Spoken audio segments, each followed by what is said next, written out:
Okay, கர்த்தருடைய பரிசுத்த நாமத்துக்கு ஸ்தோத்திரம் உண்டாவதாக. ස්වාමීන් වහන්සේගේ ශුද්ධ නාමයට ස්තුති වේවා. கர்த்தர் இன்றைய தினத்தில் எங்களோடு எப்படி இடைப்பட போகிறார் என்றதான காரியத்தை குறித்து நாங்கள் அவதானம் செலுத்துவோம், கவனத்தை செலுத்துவோம். දෙවියන් වහන්සේ අද දවසේ කොහොමද අප තමග සම්බන්ධතාවය වෙන්නේ කියන කාරණාවට අවධානය යොමු කරමු.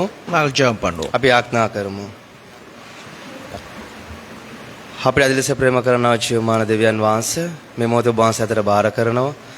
ස්වාමීනි, විශේෂයෙන් ඔබ වහන්සේගේ වචනය ඔබ වහන්සේ අතට බාර කරනවා. ඔබ වහන්සේගේ වචනය බාර ගන්න, කතා කරන දේවදාස ඔබ වහන්සේ බාර ගන්න. ඔබ බලවත් ලෙස මේ ස්ථාන ආරම්භ පාවිච්චි කරන්න. මෝසස්ගේ මුඛයක් මෙන් ඔබ වහන්සේගේ වචනය බලවත් ලෙස මේ මැදේ ක්‍රියා කරන්න, උපකාර කරන්න. ඔව්වද ආශිර්වාද කරන ජනතාවගේ අදවත ඔබ වහන්සේ දකිනවා. සෑම කෙනෙක්ගේ අදවත තුළ ඔබ වහන්සේ ක්‍රියා කරන්න, ආශිර්වාද කරන්න. යේසුස් වහන්සේගේ නාමයෙන් ඉල්ලනවා පියාණනි. ආමේන්. அப்போஸ்தலர் 5ஆம் அதிகாரம். அப்போஸ்தலர் 5ஆம் அதிகாரத்துக்கு திருப்பிக் கொள்வோம். ක්‍රියා පස්වෙනි පරිච්ඡේදයට පෙරලගමු. அதில் முதல் 9 வசனங்கள் இல்லாட்டி 10 வசனங்கள், முதல் 10 வசனங்களை நாங்கள் அவதானிக்க போகிறோம். පළවෙනි පද 10 තුළ අපි අවධානය යොමු කරන්නට යනවා. எல்லா வசனங்களையும் வாசிப்பதில்லை. நாங்கள் සීලුම පදවල අපි කියවන්නේ නැහැ. நான் விசுவாசிக்கிறேன் உங்கள் எல்லாருக்கும் அந்த பகுதியில் இருக்கிறதான சம்பவம் காரணம் என்னதுன்றதான காரியம் உங்களுக்கு தெரியும் என்று எனக்கு தெரியும். මම විශ්වාස කරනවා මේ කොටසේ තියෙන කාරණාවල කතන්දරේ කුමක්ද කියලා ඔබ දැන සිටිනවා කියලා. யாருக்காவது அந்த சம்பவம் தெரியாதவங்க இருக்கிறீங்களா? කාට හරි කාරණාව නොදුනොත්කමින් ඉන්නවද? அப்படின்னா அது கொஞ்சம் விளங்கப்படுத்த வேண்டியதான ஒரு சூழலா இருக்கு. එහෙමනම් ඒ කාරණාව ගැන පැහැදිලි කිරීම අවස්ථාවක් තිබෙනවා. ஓகே, எப்படியா இருந்தாலும் எங்களுக்கு தெரியும், தேவனுடைய சமூகத்துக்கு ஒரு குடும்பம், ஒரு குடும்பத்தில் கணவன் மனைவி 2 பேரும் வராங்க. අපිට දකින්න පුළුවන් දෙවියන් වහන්සේගේ අභිමුඛයට පවුලක් එහෙමත් නැතිනම් භාර්යාව සහ පුරුෂයාව ස්ථානයේ ඉන්නවා. அந்த காலகட்டத்தில் சபைக்கு உபத்திரவம் ஏற்பட்டதான காலம். அப்புறம் அவங்க என்ன செய்யறாங்கன்னு சொன்னா, தங்களுக்கு கூடுதலாக இருக்குதான நிலங்கள், தங்களுக்கு கூடுதலான நிலங்கள், வீடு, அதுகளை விற்று அவர்கள் அந்த கிரயத்தை, அதில் இருக்கிறதான பணத்தை கொண்டு வந்து கடவுளுடைய சமூகத்தில் கொடுக்கறதான காரியம் ஒன்று இருந்தது. ඒ දවස්වල ප්‍රීඩාවන් උපද්‍රවන කාලයේ මැදයේදී ඔවුන්ට තිබුණා වූ සම්පත් උන් විකුණලා ඒ මුදල උන් සභාවට ගෙන කාරණාව. அப்போ தேவனுடைய ஆவியானுடைய வழிநடத்தலின் அடிப்படையில் சகல காரியங்களும் நடந்து கொண்டிருந்துச்சு. සුද්ධාත්මන් වහන්සේගේ මඟ පෙන්වීම තුළ සියලු කාරණාවල් ඉටු වෙමින් තිබුණා. அவ்வாறு இருக்கும்போது தான் ஒரு குடும்பத்தில் அனனியா சப்பீராண்டதான கணவனும் மனைவியும். එවැනි කාරණාවක් සිදුවෙන මොහොතේ තමයි පවුලක අනනියස සපිරා සිටියේ. அந்த குடும்பம் அவங்க என்ன செய்யறாங்கன்னு சொன்னா, அவங்களுக்கு பரிசுத்த ஆவியானவர் உணர்த்துறாங்க, அவர்களுக்கு இருந்ததான ஒரு நிலத்தை வித்து அந்த பணத்தை கொண்டு வந்து கடவுளுடைய சமூகத்தில் கொடுக்கறதுக்கு. උන්ට සුද්ධාත්මන් වහන්සේ පොළඹවන උන්ට තිබුණු ඉඩම විකුණලා ඒ මුදල සභාවට ගේන පිණිස. நல்ல ஞாபகத்தில் வச்சுக்கொள்ளுங்க. හොඳට මතක තියාගන්න. யாரும் நிலத்தை கொண்டு வந்து வித்ததுனால அவங்களும் விற்கிறாங்க, அதனால தான் நானும் கொண்டு போயிட்டு கொடுக்குறேன்னு சிந்தை அவங்களுக்கு இருக்க இல்ல. හැමෝම විකුණනවා, හැමෝම උන්ගේ ඉඩම් විකුණේ. ඒ නිසා මමත් ගිහලා දෙන්න ඕන කියන සිතුවිල්ල උන්ට තිබුණේ නෑ. பரிசுத்த ஆவியானவரே அவங்களை ஏவுறதான காரியம் இங்க இருக்கின்றது. සුද්ධාත්මන් වහන්සේ පොළඹවන කාරණාවක් මේ ස්ථානේ තිබෙනවා. பரிசுத்த ஆவியானவர் அவர்களுக்கு ஏவுனதுனால அவங்க போயிட்டு அந்த நிலத்தை விற்கிறாங்க. සුද්ධාත්මන් වහන්සේ පොළඹවන නිසා උන් ගිහලා ඉඩම විකුණනවා. அப்ப நிலத்தை வித்த பிறகு அந்த பணத்தை கையில் எடுக்கிறாங்க. ඒ ඉඩම විකුණුවන් පස්සේ මුදල අතට ගන්නවා. அந்த பணத்தை கையில் எடுத்ததுக்கு பிறகு ஒரு சம்பவம் நடக்கின்றது. මුදල් දෑතට ලැබුණ පස්සේ යම්කිසි කාරණාවක් සිදු වෙනවා. என்ன நடக்கின்றது? කුමක්ද සිදුවන්නේ? இந்த 2 பேருக்குமே ஏற்கனவே பணம் என்றதான காரியம் வரும்பொழுது ஒரு ஆசைன்றதான காரியம் உங்களுக்கு இருந்திருக்கு. මොවුන් දෙදෙනාට ඊට පෙතමින් මුදල් ලැබෙන මොහොතේදී යම්කිසි ආශාවක් තිබෙන්න ඇති. நேரத்தோட, அதாவது விற்கிறதுக்கு முதல்ல இவங்க கடவுளுக்குள்ளாக வர்றதுக்கு முதல்ல இவங்களோட வாழ்க்கையில அந்த ஆசை, பண ஆசை, நிலங்கள் வாங்கணும், இடம் வாங்கி போடணும்ன்றதான ஆசை இருந்திருக்கு. ඔවුන් ඒ සභාවට එන්න පෙතමින් ගැලීම ලබන්න පෙතමින් ඔවුන්ට ආශාවන් තිබෙන්නේ නැති, ඉඩම්ලා දාන්න ඕනේ, මුදල් ආශාව තියෙන්නේ නැති. அவர்களுக்கு அப்ப பணக்காரனாகணும், செல்வந்தனாகணும் என்றதான சிந்தை இருந்திருக்கு. ඔවුන්ට පොහොසත් වෙන්න ඕනේ, සම්පතෙන් පිරෙන්න කියන සිතුවිල්ල තිබෙන්නට ඇති. அது எல்லாருக்கும் இருந்ததான ஒரு காரியம். ඒක හැමෝට තිබුණා වූ කාරණාවක්. தேவனுடைய வசனத்திலேயும் செல்வந்தனா வாரதான காரியங்கள் இருக்கு, ஆசீர்வாதமான வாழ்க்கை இருக்கின்றது. දෙවියන් වහන්සේගේ වචනය තුල බොහෝ සම්පත් ආශිර්වාද ජීවිතයක් තිබෙනවා. ஆனால் தேவனுடைய வார்த்தையில தேவன் ஆசீர்வாதிக்கிறதான காரணம் என்னத்துக்கு என்று சொன்னால், மற்றவர்களை ஆசீர்வதிக்கிறதற்காக. දෙවියන් වහන්සේ අපි ආශිර්වාද කරන්නේ නම් අනිත් අය ආශිර්වාද කරන පිණිස. தேவன் எங்களை ஆசீர்வதிக்கிறது என்னத்துக்கு என்று சொன்னால், நாங்க மற்றவர்களை ஆசீர்வதிக்க வேண்டும் என்றதான நோக்கத்தினால். දෙවියන් වහන්සේ අපි ආශිර්වාද කරන්නේ නම් අනිත් අය ආශිර්වාද කරන අරමුණක් සමග. எங்களுக்கு தேவையானதை வைத்துக்கொண்டு மற்ற எல்லாவற்றையும் எளியவர்களுக்கு கொடுக்கிறது, விதவைகளுக்கு கொடுக்கிறது, வெளிநாட்டவர்களுக்கு கொடுக்கிறதான காரியம் இருக்குது. අපිට අවශ්‍ය කරන කොටස තියාගෙන දිලුන්දුන්ට වැඳපුවන්ට විදේශකයන්ට දෙන්නව කාරණාව. எங்களுடைய செலவுக்கு தேவையானது எங்களுக்கு இருக்கிறதுக்கு ஒரு இடம், அப்புறம் மற்ற எல்லாம் மற்றவர்களுக்கு கொடுக்கிறதான காரியம். අපිට වීදමට අවශ්‍ය කරන කොටස තියාගෙන අනිත් සියල්ල අනිතට බෙදා දීම. ஆனா எங்களுக்கு தெரியும், தேவனுடைய ராஜ்யத்துல கூட, தேவனுடைய மக்கள் கூட பணம் சேகரிக்கணும், நிலம் வாங்கணும் என்றதான சொத்து சேகரிக்கணும் என்றதான சிந்தை அவர்களுக்கு இருந்திருக்கு. අපිට දන්න දෙවියන් වහන්සේගේ රාජ්‍ය දේව දරුවෝ සිතුවිල්ලක් තිබෙනවා මුදල් එකතු කරන්න ඕනේ සම්පත් එකතු කරන්න ඕනේ කියන எங்களுக்கு කාරණාව. தெரியும், ஒரு வாலிபன் ஒருத்தன் வாரன், பணக்காரன் ஒருத்தன் வந்து தேவனுடைய ராஜ்யத்தை அடைகிறது எப்படி என்று சொல்லிட்டு கடைசியில் அவனுக்கு இயேசுவானவர் சொல்றாரு, உனக்கு இருக்க எல்லாவற்றையும் விட்டு எளியவர்களுக்கு கொடுத்த என்னை பின்பற்றி வான்னு சொல்லி. අපිට දන්නවා පොහොසත් යවුණෙක් ඇවිල්ලා ස්වාමින් වහන්සේගේ රාජ්‍යය ගැන අසනකොට උන්වහන්සේ කියනවා නුඹගේ සන්තකේ සියල්ල දිලුඳුන්ට විකුණා දිලුඳුන්න දෙන්න කියලා. அப்ப அவனுக்கு சரியான கஷ்டமா போயிட்டு அவன் வரல. ඊට පස්සේ එයා ගොඩාක් දුක් කියලා ඔය මොහොතේ එන්නේ නැහැ. சகைன்னு ஒருத்தர் இருக்காரு, සකේවුස් කියලා මිනිහෙක් හිටියා. அவனும் நல்ல செல்வந்தன். එයාත් හොඳ පොහොසතෙක්. அந்த செல்வந்தன் இயேசுவை சந்திச்ச பிறகு அவன் சொல்றான், அவனுக்கு இருக்கதானது எல்லாவற்றையும் பாதியை நான் எளியவர்கள் கொடுக்குறேன், மற்ற பாதியை கணக்கு போட்டு யார் யார் நான் வஞ்சித்திருக்கணும் அவனுக்கு நாளத்தனையான திருப்பி கொடுப்பேன் காரியம். ඒ පොහොසත යේසුස් වහන්සේ අමුණ මොහොතේදී ඔව් කියනවා දිලුඳුන්ට කොටසක් දෙනවා මම කාගෙන් හරි අයිතුකමෙන් යමක් ලබා තිබෙනවා නම් ඒ සියල්ල උන්ට ලබා දෙනවා. இப்ப அந்த உவமையை அதுக்கு முதல்ல அதுக்கு பிறகும் இருக்கதான காரியம் என்னன்னு சொன்னா, பரிசேயர்களும் சத்சேயர்களும் அவர்களும் பணத்துக்கு ஆசை இருந்தபடினால இந்த உவமை அவங்களுக்கு தாங்கிக் கொள்ள முடியாம போயிட்டேன்னு சொல்லி. ඒ උපමාවේ කතන්දරේ කාරණාව නම් සදිසවරු පරිසවරු මුදල් තෘෂ්ණාවෙන් සිටපු නිසා කාරණාවට පිළිගන්න බැරුව பண කියලා. ஆசையை விட்டு விளக்குறதான காரியம் தான் கடவுளுக்கு இருந்ததான காரியம். ඒ මුදල් ගැන පැහැදිලි කිරීම තමයි දෙවියන් වහන්සේගේ අරමුණ. அப்ப அவன் அந்த நாட்டுல இருந்த அநேகருக்கு அந்த காரியம் இருந்திருக்கு. ඒ දවස්වල බෝධනට ඒ කාරණාව තිබුණා. அதனாலதான் அவங்களுக்கு இருந்த நிலங்கள் விற்கிறாங்க. 4ஆம் அதிகாரத்துல நாங்க பாக்குறோம், கடைசி பகுதியை பார்க்கும் அப்போஸ்தலர்ல அவங்களுக்கு இருந்ததான அதிகமா இருந்த நிலங்களை வித்து தேவனுடைய சமூகத்துல கொண்டு வந்து வச்சாங்க. ඒ අතරින් පරිච්ඡේද අන්තිම කොටසේ බලන මොහොතේදී අපිට දකින්න පුළුවන් උන්ට තිබුණු අයිති ඉඩම් ඔක්කොම විකුණලා උන් මුදල් සභාවට රැගෙන ආපු කාරණාව. அப்ப ரட்சிக்கப்பட்டதான குடும்பமாகிய கணவனும் மனைவியாகிய அனனியாவும் சப்பீராவும் என்ன செய்யறாங்கன்னு சொன்னா, அவங்களும் அவங்களுக்கு இருந்ததான கிரயத்தொண்டை விட்டு தேவனுடைய சமூகத்துல பணத்தை கொண்டு வர்றதுக்கு பரிசுத்த ஆவியானவர் அவங்களோட இடைப்படுறார். එහෙනම් පවුලක් හිටිය අනන්‍යයා සපිරස් කියලා ඔවුන් උන්ගේ ඉඩම විකුණලා ඔවුන් මේ මුදල් ගේනවා සුද්ධාත්මන් වහන්සේ පොළඹපු නිසා. பரிசுத்த ஆவியானவர் அப்படியே வழி நடத்தினதுனால இவங்க அந்த காரியத்துக்கு முழுமையாக தங்களை ஒப்பு கொடுத்து முழுமையாக கீழ்ப்படிந்து முழுமையாக அந்த காரியம் செய்யறதுக்காக வந்தாங்க. සුද්ධාත්මන් වහන්සේ පොළඹපු නිසා සම්පූර්ණ මේ දෙයට කැප වෙලා උන් සම්පූර්ණ මේ දෙයට ආවා. அப்ப அங்க பரிசுத்த ஆவியானவருடைய சித்தம் நிலத்தை விற்கணும் பணத்தை கொடுக்கணும் என்றதான காரியம். එහෙනම් සුද්ධාත්මන් වහන්සේගේ කැමැත්ත ඉඩම විකුණිය යුතුයි ඒ වගේම මුදල් රැගෙන ආ යුතුයි. பணம் கையில வந்த உடனே මුදල් අතට ආපුව පසුව இவர்களுக்கு ஒரு சிந்தை வருது, මොවුන් තුළ සිතුවිල්ලක් ඇති වෙනවා. பணத்தை நான் வச்சு கொள்ளணும் என்றதான காரியம். පෙතෙමෙන් මම මුදල් තියාගන්න ඕනේ. ஆனா நான் பரிசுத்தாவின்னு சொன்னதுனால நான் பாதியை கொண்டு போயிட்டு கொடுக்க போறேன். මම සුද්ධාත්මන් වහන්සේ මට කියපු නිසා මම කොටසක් ගිල්ල දෙනවා. அப்ப முழுமையா வச்சு கொள்றதா பாதியை கொடுக்கறதா பாதி வச்சு கொள்றதா எவ்வளவு கொடுக்கறதுன்னு இந்த போராட்டத்துக்குள்ள இந்த பண ஆசை வந்த உடனே ඔවුන් භාගයක් තියාගන්නද නැත්නම් සම්පූර්ණ මුදල දෙනවද කියලා මෙවැනි පොරබැදීමක් මේ මුදල් තෘෂ්ණාව තුළ ආපු නිසා. ஏன்னா எவ்வளவு வச்சு கொண்டாங்க எவ்வளவு கொடுத்தாங்கன்றதான பொருள் அங்க பதம் இல்ல. කොපමණ මුදලක ඔවුන් ළඟ තියාගත්තද කොපමණ මුදලක ඔවුන් දුන්නද කියන කාරණාව නැහැ. ஒரு பகுதியை தான் வச்சு கொண்டிருக்காங்க. කොටසක් ඔවුන් තියාගත්තා. இப்படியான சிந்தை தனக்குள்ள வரும் பொழுது මෙවැනි සිතුවිල්ල තමා තුළ එන මොහොතේදී உடனடியா பிசாசு பூந்துட்டான். ඒ මොහොතේම යක්ෂයා දුන්නා. பிசாசு ஒரு சிந்தனையை கொடுத்தான். அங்க பரிசுத்தாவனுக்கு எல்லாம் தெரியாது, நீ கொடுக்கற சும்மா கொடுத்ததை அவங்க அவ்வளவுதான் வித்தன்னு நினைச்சிருவாங்கன்றதான ஒரு சிந்தை போட்டிருக்கான். යක්ෂයා සිතුවිල්ලක් දැම්ම සුද්ධාත්මන් වහන්සේලා ඔක්කොම දන්නේ නැහැ. අපිට මෙච්චරයි කියලා කාරණාව දැම්මා. பேதுரு என்ன சொல்றான்னு பார்ப்போம், அப்பதான் எங்களுக்கு விளங்கும் இந்த விஷயம். පේදුරු මොනවද කියන්නේ කියලා බලමු. එතකොට අපිට පැහැදිලි ලෙස 5ஆம் அதிகாரம் 3ஆம் வசனத்துல இருந்து.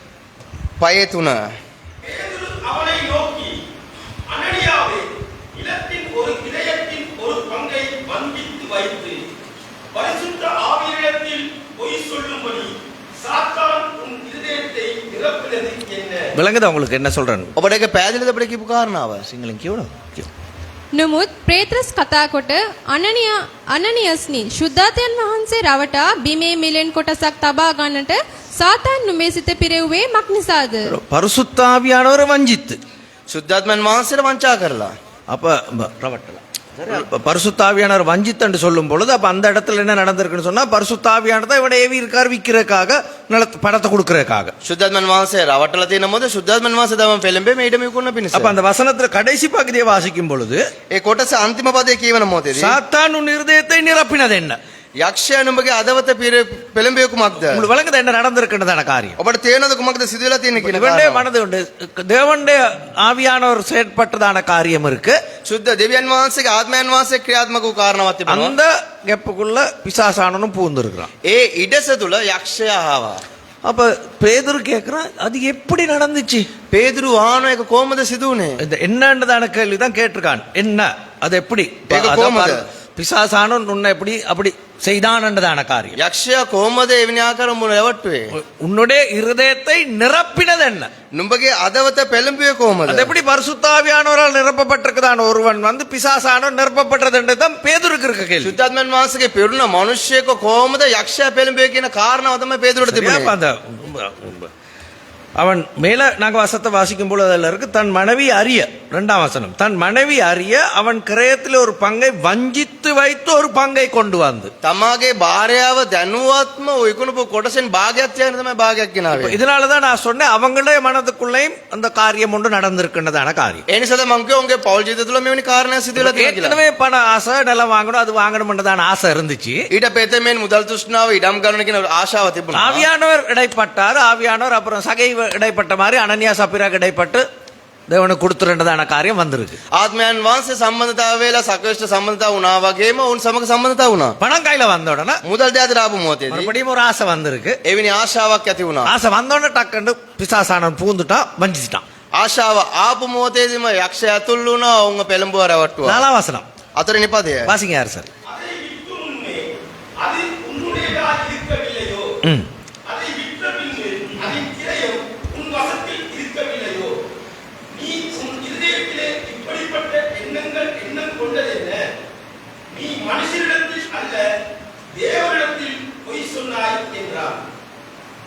கிவன் ඒක තිබියදී නුඹට අයිතිව තිබුණා නොවේද? වික්කායන් පසුත් මිල නුඹේ කැමැත්ත යටතේ තිබුණා නොවේද? නුඹේ සිතේ මෙබඳු දෙයක් යෝජනා කරන්න යෙදුනේ කොහොමද? නුඹ බොරු කිව්වේ මනුෂ්‍යයන්ට නොව දෙවියන් වහන්සේටයි කීවේය. உலகத 4ஆம் வசனத்துல இருக்குதான காரியம் පේනවද 4වෙනි පදයේ තියෙන කාරණාව? நீ உன் இருதயத்தில் இப்படிப்பட்ட எண்ணம் கொண்டதென்ன නුඹගේ අදවතේ මෙබඳු කාරණාවක් තිබුණේ කොහොමද? அது எப்படி வந்துச்சு ඒක කොහොමද ආවේ? சரியா நிலம் விக்கிறதுக்கு முதல்ல அது உனக்கு தான் ඒක ඉඩම විකුණන්න පෙතෙමෙන් එක නුඹේ. விற்றதுக்கு பிறகும் ஒன்னதான் ඒක වික්කයන් පස්වත් නුඹේ. ஆனா ஆவியானவர் உனக்கு இதை வித்துட்டு குடுன்னு சொன்னதான காரியத்துக்கு அந்த கேப்புக்குள்ள அந்த இடைவெளிக்குள்ள நீ எப்படி அப்படியான ஒரு சிந்தை உனக்கு வந்துச்சு ආත්මයන් වහන්සේ විකුණලා ඉඩම දෙන්න කියපු මොහොතේදී ඉඩසතුල කොහොමද එවැනි සිතුවිල්ලක් அதோட தான் அது பிசாசானோ நான் வஞ்சித்து இருக்குதான ඒ காரியம் තුලින් நடந்தது. ඔවුන් පෙළඹුවා යක්ෂයා. நடந்தோடனே அப்படியே காரியம் அடுத்த பக்கம் மாறிட்டு ඒමම කාරණා වෙනස් වුණා. கொண்டு வந்து கொடுத்தா இப்ப இவன் இதை கேள்விப்பட்டோன்னு கேட்டோன்னு அப்படியே செத்துட்டான் விழுந்து செத்துட்டான் ඒ කාරණාව අසුබ මොහොතේ මේ ස්ථානේ වැටි මලය. தேவண்டத்தில் போய் சொன்னாய் என்றதான காரியம் சொன்ன உடனே செத்து விழுந்துட்டான் දෙවියන් වහන්සේ ඉදිරියේ බොරු කියපු කාරණාව කියපු මොහොතේදී මව වැටි මලය. பேதுரு அவனை கொல்ல இல்ல පේදුරුව මැරුවේ නෑ. பிள்ளையான சிந்தை எடுக்காங்க ඔබ වැරදි සිතුවිල්ලක් ගන්න එපා. பேதுருக்கு தெரியாது ஒண்ணுமே தெரியாது பேதுருவுக்கு පේදුරුට කිසිම දෙයක් දන්නේ නෑ. யாருக்கு நிலம் வித்தது அது ஒண்ணுமே தெரியாது කාටද ඉඩම වික්කේ කිසි දෙයක් දන්නේ නෑ. ஆவியானவர் சொல்றாரு நீ இந்த வார்த்தைகளை சொல்லு ආත්මයන් වහන්සේ කියන මේ වාක්‍ය ටික පවසන්න. இந்த வார்த்தைகளை சொல்ற நேரம் ஏன் இவன் மனம் திரும்ப இல்ல මේ වචනය පවසන මොහොතේදී ඇයි මෙයා පසුතැවිලි උනේ නැත්තේ? ஏன் அனனியா மனம் திரும்பல ඇයි අනනියස් පසුතැවිලි උනේ නැත්තේ? ஐயா பார்த்ததுல உடனடியா சொல்லிடலாம் කියන්න පුළුවන් පාමුල වැටලා. ஆனா அந்த கேப்புக்குள்ள அவன் என்ன யோசிக்கிறான்னு சொன்னா யார் இத வந்து இங்க சொன்னது ඒ ඉඩස තුල මොනවදද කල්පනා කරන්නේ? කවුරුන් දෙවිලා මෝට පැවසුවේ? யாரா இவனுக்கு சொன்னது அவனமா நிலத்தை வித்து வாங்க ஒரு பங்க வச்சிருக்கான் மனுஷி இந்த பக்கம் வரலையே කවුද මෙයාට පැවසුවේ මම ඉඩ වීඩුවකුල කොටසක් තියාගත්තා කියලා මගේ භාර්යාවත් මේ පැත්තට ආවේ නෑනේ.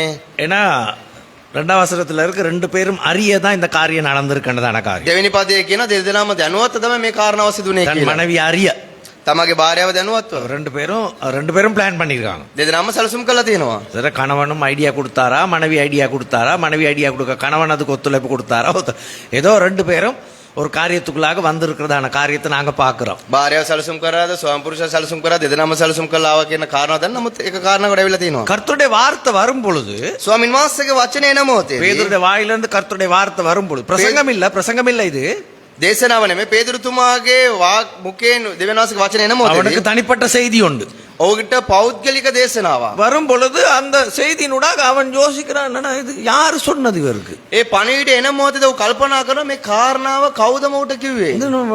ஆனா இப்ப பேதுரு விளங்கப்படுத்துறாரு ஆவியானவர் தான் விளங்கப்படுத்துறாருன்னு எனக்கு දැන් පේදුරු පැහැදිලි කරන මේක ආත්මයන් වහන්සේ මට ஏன்னா පැහැදිලி நீ කරනවා. தேவனுக்கு தான் நீ போய் சொன்னாய் ඔබ என்றதான் දෙවියන් වහන්සේට තමයි බොරු කිව්වේ. ஒரு கேள்விதான் கேட்கிறான் ඒක ප්‍රශ්නයක් තමයි பேதுரு ஒரு අසන්නේ. கேள்விதான் கேட்டான் ප්‍රශ්නයක් තමයි ඇසුවේ. பிசாசு உன்னுடைய இருதயத்தை நிரப்பினது என்ன அப்படி இல்லாவிட்டால் உன்னுடைய இருதயத்தை நிரப்பியது எப்படி යක්ෂයා නුඹගේ අදවත පෙළඹෙව්වේ කොහමද? அது எப்படி நடந்துச்சு? ඒක කොහමද සිදු වුනේ? ஆவியானவரால நிரப்பப்பட்டதான வாழ்க்கைக்குள்ள பிசாசானவன் எப்படி வந்தான்? ආත්මයන් වහන්සේ පිරෝපු ජීවිතය තුළ කොහමද යක්ෂයා තුළ උනේ? அவனுக்கு இடம் கொடுக்கறதுக்காக உன்னுடைய இருதயத்துல அப்படியான ஒரு பிழையான சிந்தை எப்படி வந்துச்சு? ඔහුට ඉඩ දෙන්න පිණිස ඔබගේ අදවතේ වැරදි සිතුවිල්ල කොයින්ද ආවේ? அப்படியான ஒரு செய்தி வார நேரத்துல என்ன செய்யணும் அனனியா?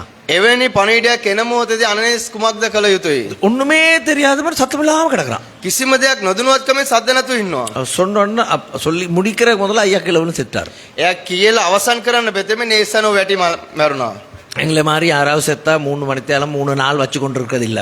අපි වගේ දවස ගානේ පැය 3-4ක් තියන් ඉන්නේ නෑ. 3 நாள் வச்சு கொண்டிருக்கிறதும் இல்ல. දවස් 2-3ක් තියන් ඉන්නෙත් නෑ. செத்தா அப்படியே எடுத்தாச்சு கொண்டு போயாச்சு புதைச்சாச்சு. ඒ මැරුණ ගමම එමම ගත්තා එතුවා කියලා වැල්ලුවා. அப்படியே கிராம சேவைகள்லாம் தேவையில்ல அந்த காலத்துல. ඒ දවස්වල ග්‍රාම සේවක ඔක්කොම අවශ්‍ය නෑ. இந்த காலத்துல கிராம சேவை அதெல்லாம் பதிவெல்லாம் அதை செஞ்சுட்டு உடனே புதைச்சிட்டா கதை முடிஞ்சு. මේ දවස්වලකම ග්‍රාම සේවකලකට ගිහිල්ලා ලියාපදිංචි කරලා ඒ ඔක්කොම කරලා යනවා. முடிஞ்சு அப்படியே 3 மணித்தாளத்துக்கு பிறகு மனைவி வாரா. පැය 3කට පසු භාර්යාව වෙනවා. நடந்த சம்பவம் ஒன்றும் தெரியாது. කිසිම දෙයක් ඔහු දන්නේ නෑ. பேதுரு நேரடியா கேள்வியை கேட்கிறார் 8ஆம் வசனத்துல. 8වෙනි පදයේ පේදුරුතුමා කෙලින් මානා පණිවිඩය. நிலத்தை இவ்வளவுக்கு தானா விற்றீர்கள் எனக்கு சொல் என்றான். බිම් කොටස වික්කේ මෙපමණද කියලා මට පවසන්න. இவ்வளவுக்கு தானா வித்தீங்க? මෙච්චරද ඔබ වික්කේ? ஆமா. ඔව්. இவ்வளவுக்கு தானன்னு சொல்லிட்டா. මෙච්චර තමයි වික්කේ කියලා කිව්වා. பேதுரு அவளை நோக்கி පේදුරු සෑයට කතා කොට 9ஆம் வசனம். பேதுரு அவனை நோக்கி, கர்த்தருடைய ஆவியை சோதிக்கிறதற்கு நீங்கள் ஒருமனப்பட்டதென்ன? இதோ உன் புருஷனை அடக்கம் பண்ணினவர்களுடைய கால்களும் வாசல்படியிலே வந்திருக்கிறது, உன்னையும் வெளியே கொண்டு போவார்கள் என்றார்.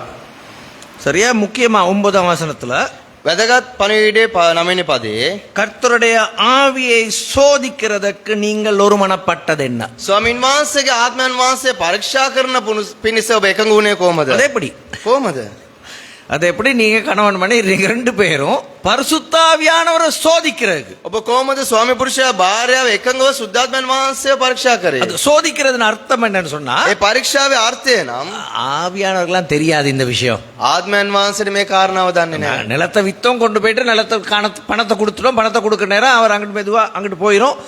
முழு தொகையை கொடுத்த மாதிரி தான் சிந்த வந்துருமன்றதானது தான் அவங்களுக்கு இருக்குதான மனது. ඉඩම වික කියලා කොටස දුන්නා. එයා එමම පාඩුවේයි සම්පූර්ණ මිලේ ගෙවුවා වගේ තමයි තියෙන්නේ. ஆவியானவர்கள் அதெல்லாம் தெரியாது. ආත්මයන් වහන්සේට ඔක්කොම දන්නේ නැහැ. இந்த கேள்வியை கேட்கிற நேரம் கூட මේ ප්‍රශ්නේ ආන මොහොතේ පවා சபீராக்கு மனதுல உறுத்த இல்ல. සපීරාට අදවතට පෙළඹුණේ மனதுல உறுத்த இல்ல. அடே ஏதோ அசகு பிசகு ஏதோ நடந்துட்டோ.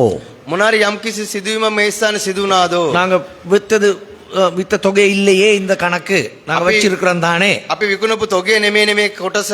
மனம் திரும்புறதுக்கு விருப்பம் இல்லாத ஒரு தன்மை. පසුතැවිලි වෙන්න අවස්ථාවක් නැති අවස්ථාවක්. அவனுடைய அனனியாட மனதை எப்படி போகுதுன்னு சொன்னா யாருடா இவனுக்கு சொன்னதுன்றதான காரியம் தான் வந்திருக்கணும். අනනේෂ්ට කොහමද සිතුවිල්ල කියන කවුද මෙයාට කියලා ඇත්තේ? ஏன்னா அவங்கிட்ட கேள்வியே கேட்கல. ඇයි නෑ ඒකේ ඕකේ ප්‍රශ්නම ඇහුවේ නෑ. 2-3 கேள்வி கேட்டுக்கிட்டு இருக்க நேரம் அதுக்கு பதிலே வர இல்லாதனால செத்துட்டான். ප්‍රශ්න දෙක තුනක් ඇහුවා ඒකට පිළිතුරක් නැති නිසා වැටි මරනවා. பேதுரு சொல்லல நீ பரிசுத்தாவின் வஞ்சித்தனால இப்பொழுது நீ மரிக்க போற ஒண்ணுமே சொல்லல. පේදුරු කිව්වේ නෑ සුද්ධාත්මන් වහන්සේ පොළඹපු නිසා උඹ දැන් මැරෙන්න යනවා කියලා කිව්වේ නෑ. அந்த சபை வந்து பரிசுத்த ஆவியானவரால் ஆளுகை செய்யப்பட்டு போகிறதான ஒரு சபை. සභාව කියන්නේ සුද්ධාත්මන් වහන්සේ තුළ මඟ පෙන්වන්නා වූ සභාවක්. எங்களோட வாழ்க்கையில අපේ ජීවිතේ நாங்க அநேக காரியங்களை கர்த்தருக்கு ஒப்பு கொடுத்துருக்கிறோம். අපි බොහෝ දේවල් ස්වාමින් වහන්සේ තුළ කැප කරලා තිබෙනවා. ஐயா முழுமையா நான் உங்களுக்கு ஒப்பு கொடுக்குறேன். අපි සම්පූර්ණයෙන් කැප කරලා තියෙනවා. பணத்தை பத்தி நான் கதைக்க இல்ல. මුදල් ගැන මම කතා කරන්නේ சில නෑ. நேரம் நீங்க பணத்தை பத்தி நீங்க பணம் நான் இவ்வளவு தாரேன் அவ்வளவு தாரேன்னு சொல்லிட்டு சில நேரம் முழுமையா கொடுக்காம இருந்திருக்கலாம். ඔබ මුදල් මෙච්චරක් දෙන්නම් අච්චරක් දෙන්නම් කියලා සම්පූර්ණ බද දෙන්න නැතු ඉන්න පුළුවන්. எவ்வளவு பொருத்தனை பண்ணீங்களோ அதை கொடுக்காம இருந்திருக்கலாம். මෙච්චර ගානක ඔබ පොරොන්දුලත් ඒ ගාන දෙන්න නැතු ඉන්න පුළුවන්. என்னுடைய வீட்டை நான் ஆலயத்துக்காக ஒப்பு கொடுக்குறேன்னு சொல்லிட்டு கொடுக்காம இருந்திருக்கலாம். මගේ නිවස ස්වාමින් වහන්සේගේ දේව මාලිගාව දිහා කැප කරනවා කියලා එක දෙන්න නැතු ඉන්න அது පුළුවන්. வந்து இதுல இருக்கதான ஒரு கிரயமண்டதான ஒரு காரியமா வரும். මේකේ ඒක ක්‍රියාවක් කියන කාරණාවක් එයි. கிரயம் மில்லையா? கொட்டச කොටසක්. அப்ப அதுல பகுதியை வச்சு கொண்டதான ஒரு காரியம் மாறி அது போயிடும். ඒකේ කොටසක් තියාගෙන එක කාරණාවක් ලෙස යයි. அதை விட இன்னொரு காரியம் இருக்கின்றது. ඒකේ තව පැත්තක් තිබෙනවා. நாங்க எத்தனை தடவை இந்த பரிசுத்தாவியானவருக்கு சொல்லியிருப்போம் கர்த்தாவே நான் என்னுடைய வாழ்க்கையை உமக்கு ஒப்பு கொடுக்கிறேன். අපි කොච්චර වාරයක් සුද්ධාත්මන් වහන්සේට කියලා ඇද්ද ස්වාමීනි මගේ ජීවිත ඔබ වහන්සේට කැප කරනවා. என் வாழ்க்கையில் இந்த காரியங்கள் எனக்கு ஆசை இந்த காரியங்களை நான் வச்சு கொண்டிருக்கிறேன். ஆனா எனக்கு தேவையில்ல உண்மை அறிஞ்சு கொண்டே நான் முழுமையாக உமக்கு ஒப்பு கொடுக்குறேன், நான் இனிமேல் அந்த காரியங்களை செய்ய மாட்டேன், உமக்கு பிரியமில்லாத காரியங்களை செய்ய மாட்டேன்னு கடவுளுக்கே ஒப்பு கொடுக்குறதான காரியங்கள் எத்தனை தடவை நடந்திருக்கும். මේ කාරණාවල් මගේ ජීවිතය තුළ තිබෙන කිසි දෙයක් කරන්න සම්පූර්ණයෙන්ම ඔබ වහන්සේගේ දයාතර මාව බාර කරනවා කියලා කොච්චර කීපාරක් කියලා ඇද්ද? அதே மாதிரி அதுக்கு பிறகு எத்தனை தடவை மறுபடியும் அந்த ஆசை மறுபடியும் பொங்கி வந்து அப்புறம் மறுபடியும் பிசாசானவனு கடன் கொடுத்து அப்புறம் கடவுளுக்குள்ளாக வராமல் அப்படியே ஒதுங்கி போனதான சந்தர்ப்பம் எத்தனை இருந்திருக்கும். නැවතත් කොච්චර වාර ගණනාවක් අපි දෙවියන් වහන්සේ අකමැති දේවල් කරමින් අපි පසුබට වෙලා ඒමම සුද්ධාත්ම වහන්සේගෙන් දුරස් වෙන ජීවිතය. ஊழியத்துக்காக முழுமையாக ஒப்பு கொடுத்துருப்பீங்க, සේවයට සම්පූර්ණයෙන් කැප කරලා ඇති. முழுமையாக நான் வாரேன் ஐயான்னு சொல்லி. සම්පූර්ණයෙන් එන්නම් ස්වාමිනේ. ஏதோ காரணங்கள் நிமித்தமாக இல்லை நான் ஊழியம் செய்ய இயலாது, இப்போ நான் எனக்கு குடும்பஸ்தனா போகணும், குடும்பம் வீடு பண்ணணும் அப்படின்னு சொல்லிட்டு விலகி போனவங்க இருக்கிறீங்களா இருக்கலாம். යම් කිසි හේතු කාරණා නිසා දැන් මට සම්පූර්ණ කාලේ සේවයට එන්න බෑ, මගේ පවුල රැක බලා ගන්න ඕනේ කියන ඒ ආකාරයෙන් ගිය සේවකයන් ඉන්න පුළුවන්. நான் வந்து பகுதி நேரமாக கொஞ்சம் கொஞ்சம் ஏதாவது ஊழியம் செஞ்சுக்கிட்டு முழு நேர ஊழியக்காரன் செய்கிறத விட நான் செஞ்சு கொண்டு இருக்கிறேன் அப்படின்னு சொல்லிட்டு தன்னை திருப்பி எடுத்துக்கொள்றதான காரியங்களும் இருக்கு. අර්ධ කාලනේ සේවයට ඇවිල්ලා සම්පූර්ණ කාර්ය සේවය කරනකොට මම යමක් කරනවා කියන කාරණාව සමගින් කටින්න පුළුවන්. நான் பணத்தில் ஒத்தாசை வழங்குவேன், සෝරි. பணத்தில் ஒத்தாசை ஒத்துழைப்பு கொடுப்பேன், මම මුදල් තුලින් ඕන්ට උපකාර කරනවා. அந்த மாதிரி சிந்தனைகள் எங்களுக்கு வரலாம். එවැනි සිතුවිලි අපිට එන්න පුළුවන්. ஆனால் கர்த்தர் எதிர்பார்த்தது නමුත් ස්වාමීන් වහන්සේ බලාපොරොත්තු වෙන්නේ முழு நிலத்தை கேட்டார். සම්පූර්ණ ඉඩමිල්ලුවා. பரிசுத்தாவியானவர் ஏவனது முழுமையாக தேவனுடைய ராஜ்யத்துக்கு ஒப்பு கொடுக்கணும் சொல்லி. සුදත්මන් වහන්සේ පෙළඹේ සම්පූර්ණ කොටස දෙන්න කියලා. ஆனா ஏதோ ஒரு காரணத்தின் மித்தவங்க மறுபடியும் பாதி வெளியே போயிட்டு. නමුත් යම් කිසි කාරණාවක් හේතුවෙන් අපි භාගයක් එළියට ගිහිල්ලා. காரணங்கள் தேவையில்லை எங்களுக்கு, භාගයක් සෝරි.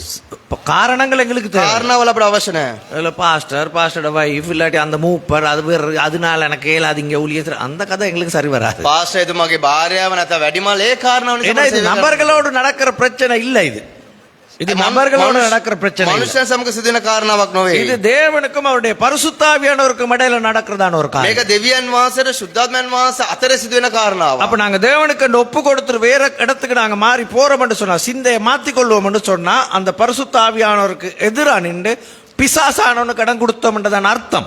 අපි දෙවියන් වහන්සේට විරුද්ධව අපි ගමන් කරනවා නම් යක්ෂයාට අපි ඉඩ දෙනවා කියන කාර්යය. வேற ஒண்ணும் இல்ல. වෙන කිසිම දෙයක් இந்த නැහැ. வாழ்க்கையில நாங்கள் எங்களுடைய பலவீனங்களை கர்த்தாவே இனிமேல் நான் அந்த பாவத்தை செய்ய மாட்டேன், இந்த காரியத்துக்கு நான் அடிமையா இருக்கிறேன், நான் இதை விட்டு வெளியே வரப்போறேன் ஐயா அப்படின்னு சொல்லிட்டு கடவுளுக்கு எங்களோட வாழ்க்கையை ஒப்பு கொடுத்து, මගේ ජීවිතයේ මේ දුබලතාවයේ තියෙන මේ පාපය මම නැවත කරන්නේ නැහැ කියලා දෙවියන් වහන්සේට බාර කරලා එන මොහොතේදී ஜனவரி மாசம் 1ஆம் தேதி கடவுளுடைய சன்னிதானத்தில் ஐயா இந்த வருஷத்துல அந்த அதுகளெல்லாம் செய்ய மாட்டேன், அதை செய்ய மாட்டேன், இதை செய்ய மாட்டேன் முழுமையா ஒப்பு கொடுத்து, අවුරුද්ද පටන් ගන්නකොට ස්වාමීනි මම ඒක කරන්නේ නැහැ මේක කරන්නේ නැහැ සම්පූර්ණයෙන් බාර කරලා 3ஆம் மாசம் ஆகிற நேரம் மறுபடியும் கொஞ்சம் அதை பார்க்க, තුන්වෙනි මාසෙ වෙනකොට පොඩ්ඩක් ඒක වල්නවා கொஞ்சம் அதை செய்யறதுக்கு, පොඩ්ඩක් ඒක කරනවා கொஞ்சம் எப்ப நாங்க எங்களுடைய இருதயத்துக்கு எங்களுடைய சிந்தனைக்கு நாங்க இடம் கொடுக்கிறோம் அப்ப பிசாசு பூந்துருவான். පොඩ්ඩක් අපගේ අදවතට අපගේ සිතුවිලිට ඉඩ දෙන මොහොතේදී යක්ෂයා ඇතුල් වෙනවා. முழுமையா கடவுளுக்கு ஒப்பு கொடுக்கிறேன் என்று சொன்னவங்க සම්පූර්ණයෙන් දෙවියන් වහන්සේට කැප කරනවා කියපු අය என்ன நடந்துச்சு? මොනවද සිදු වුනේ?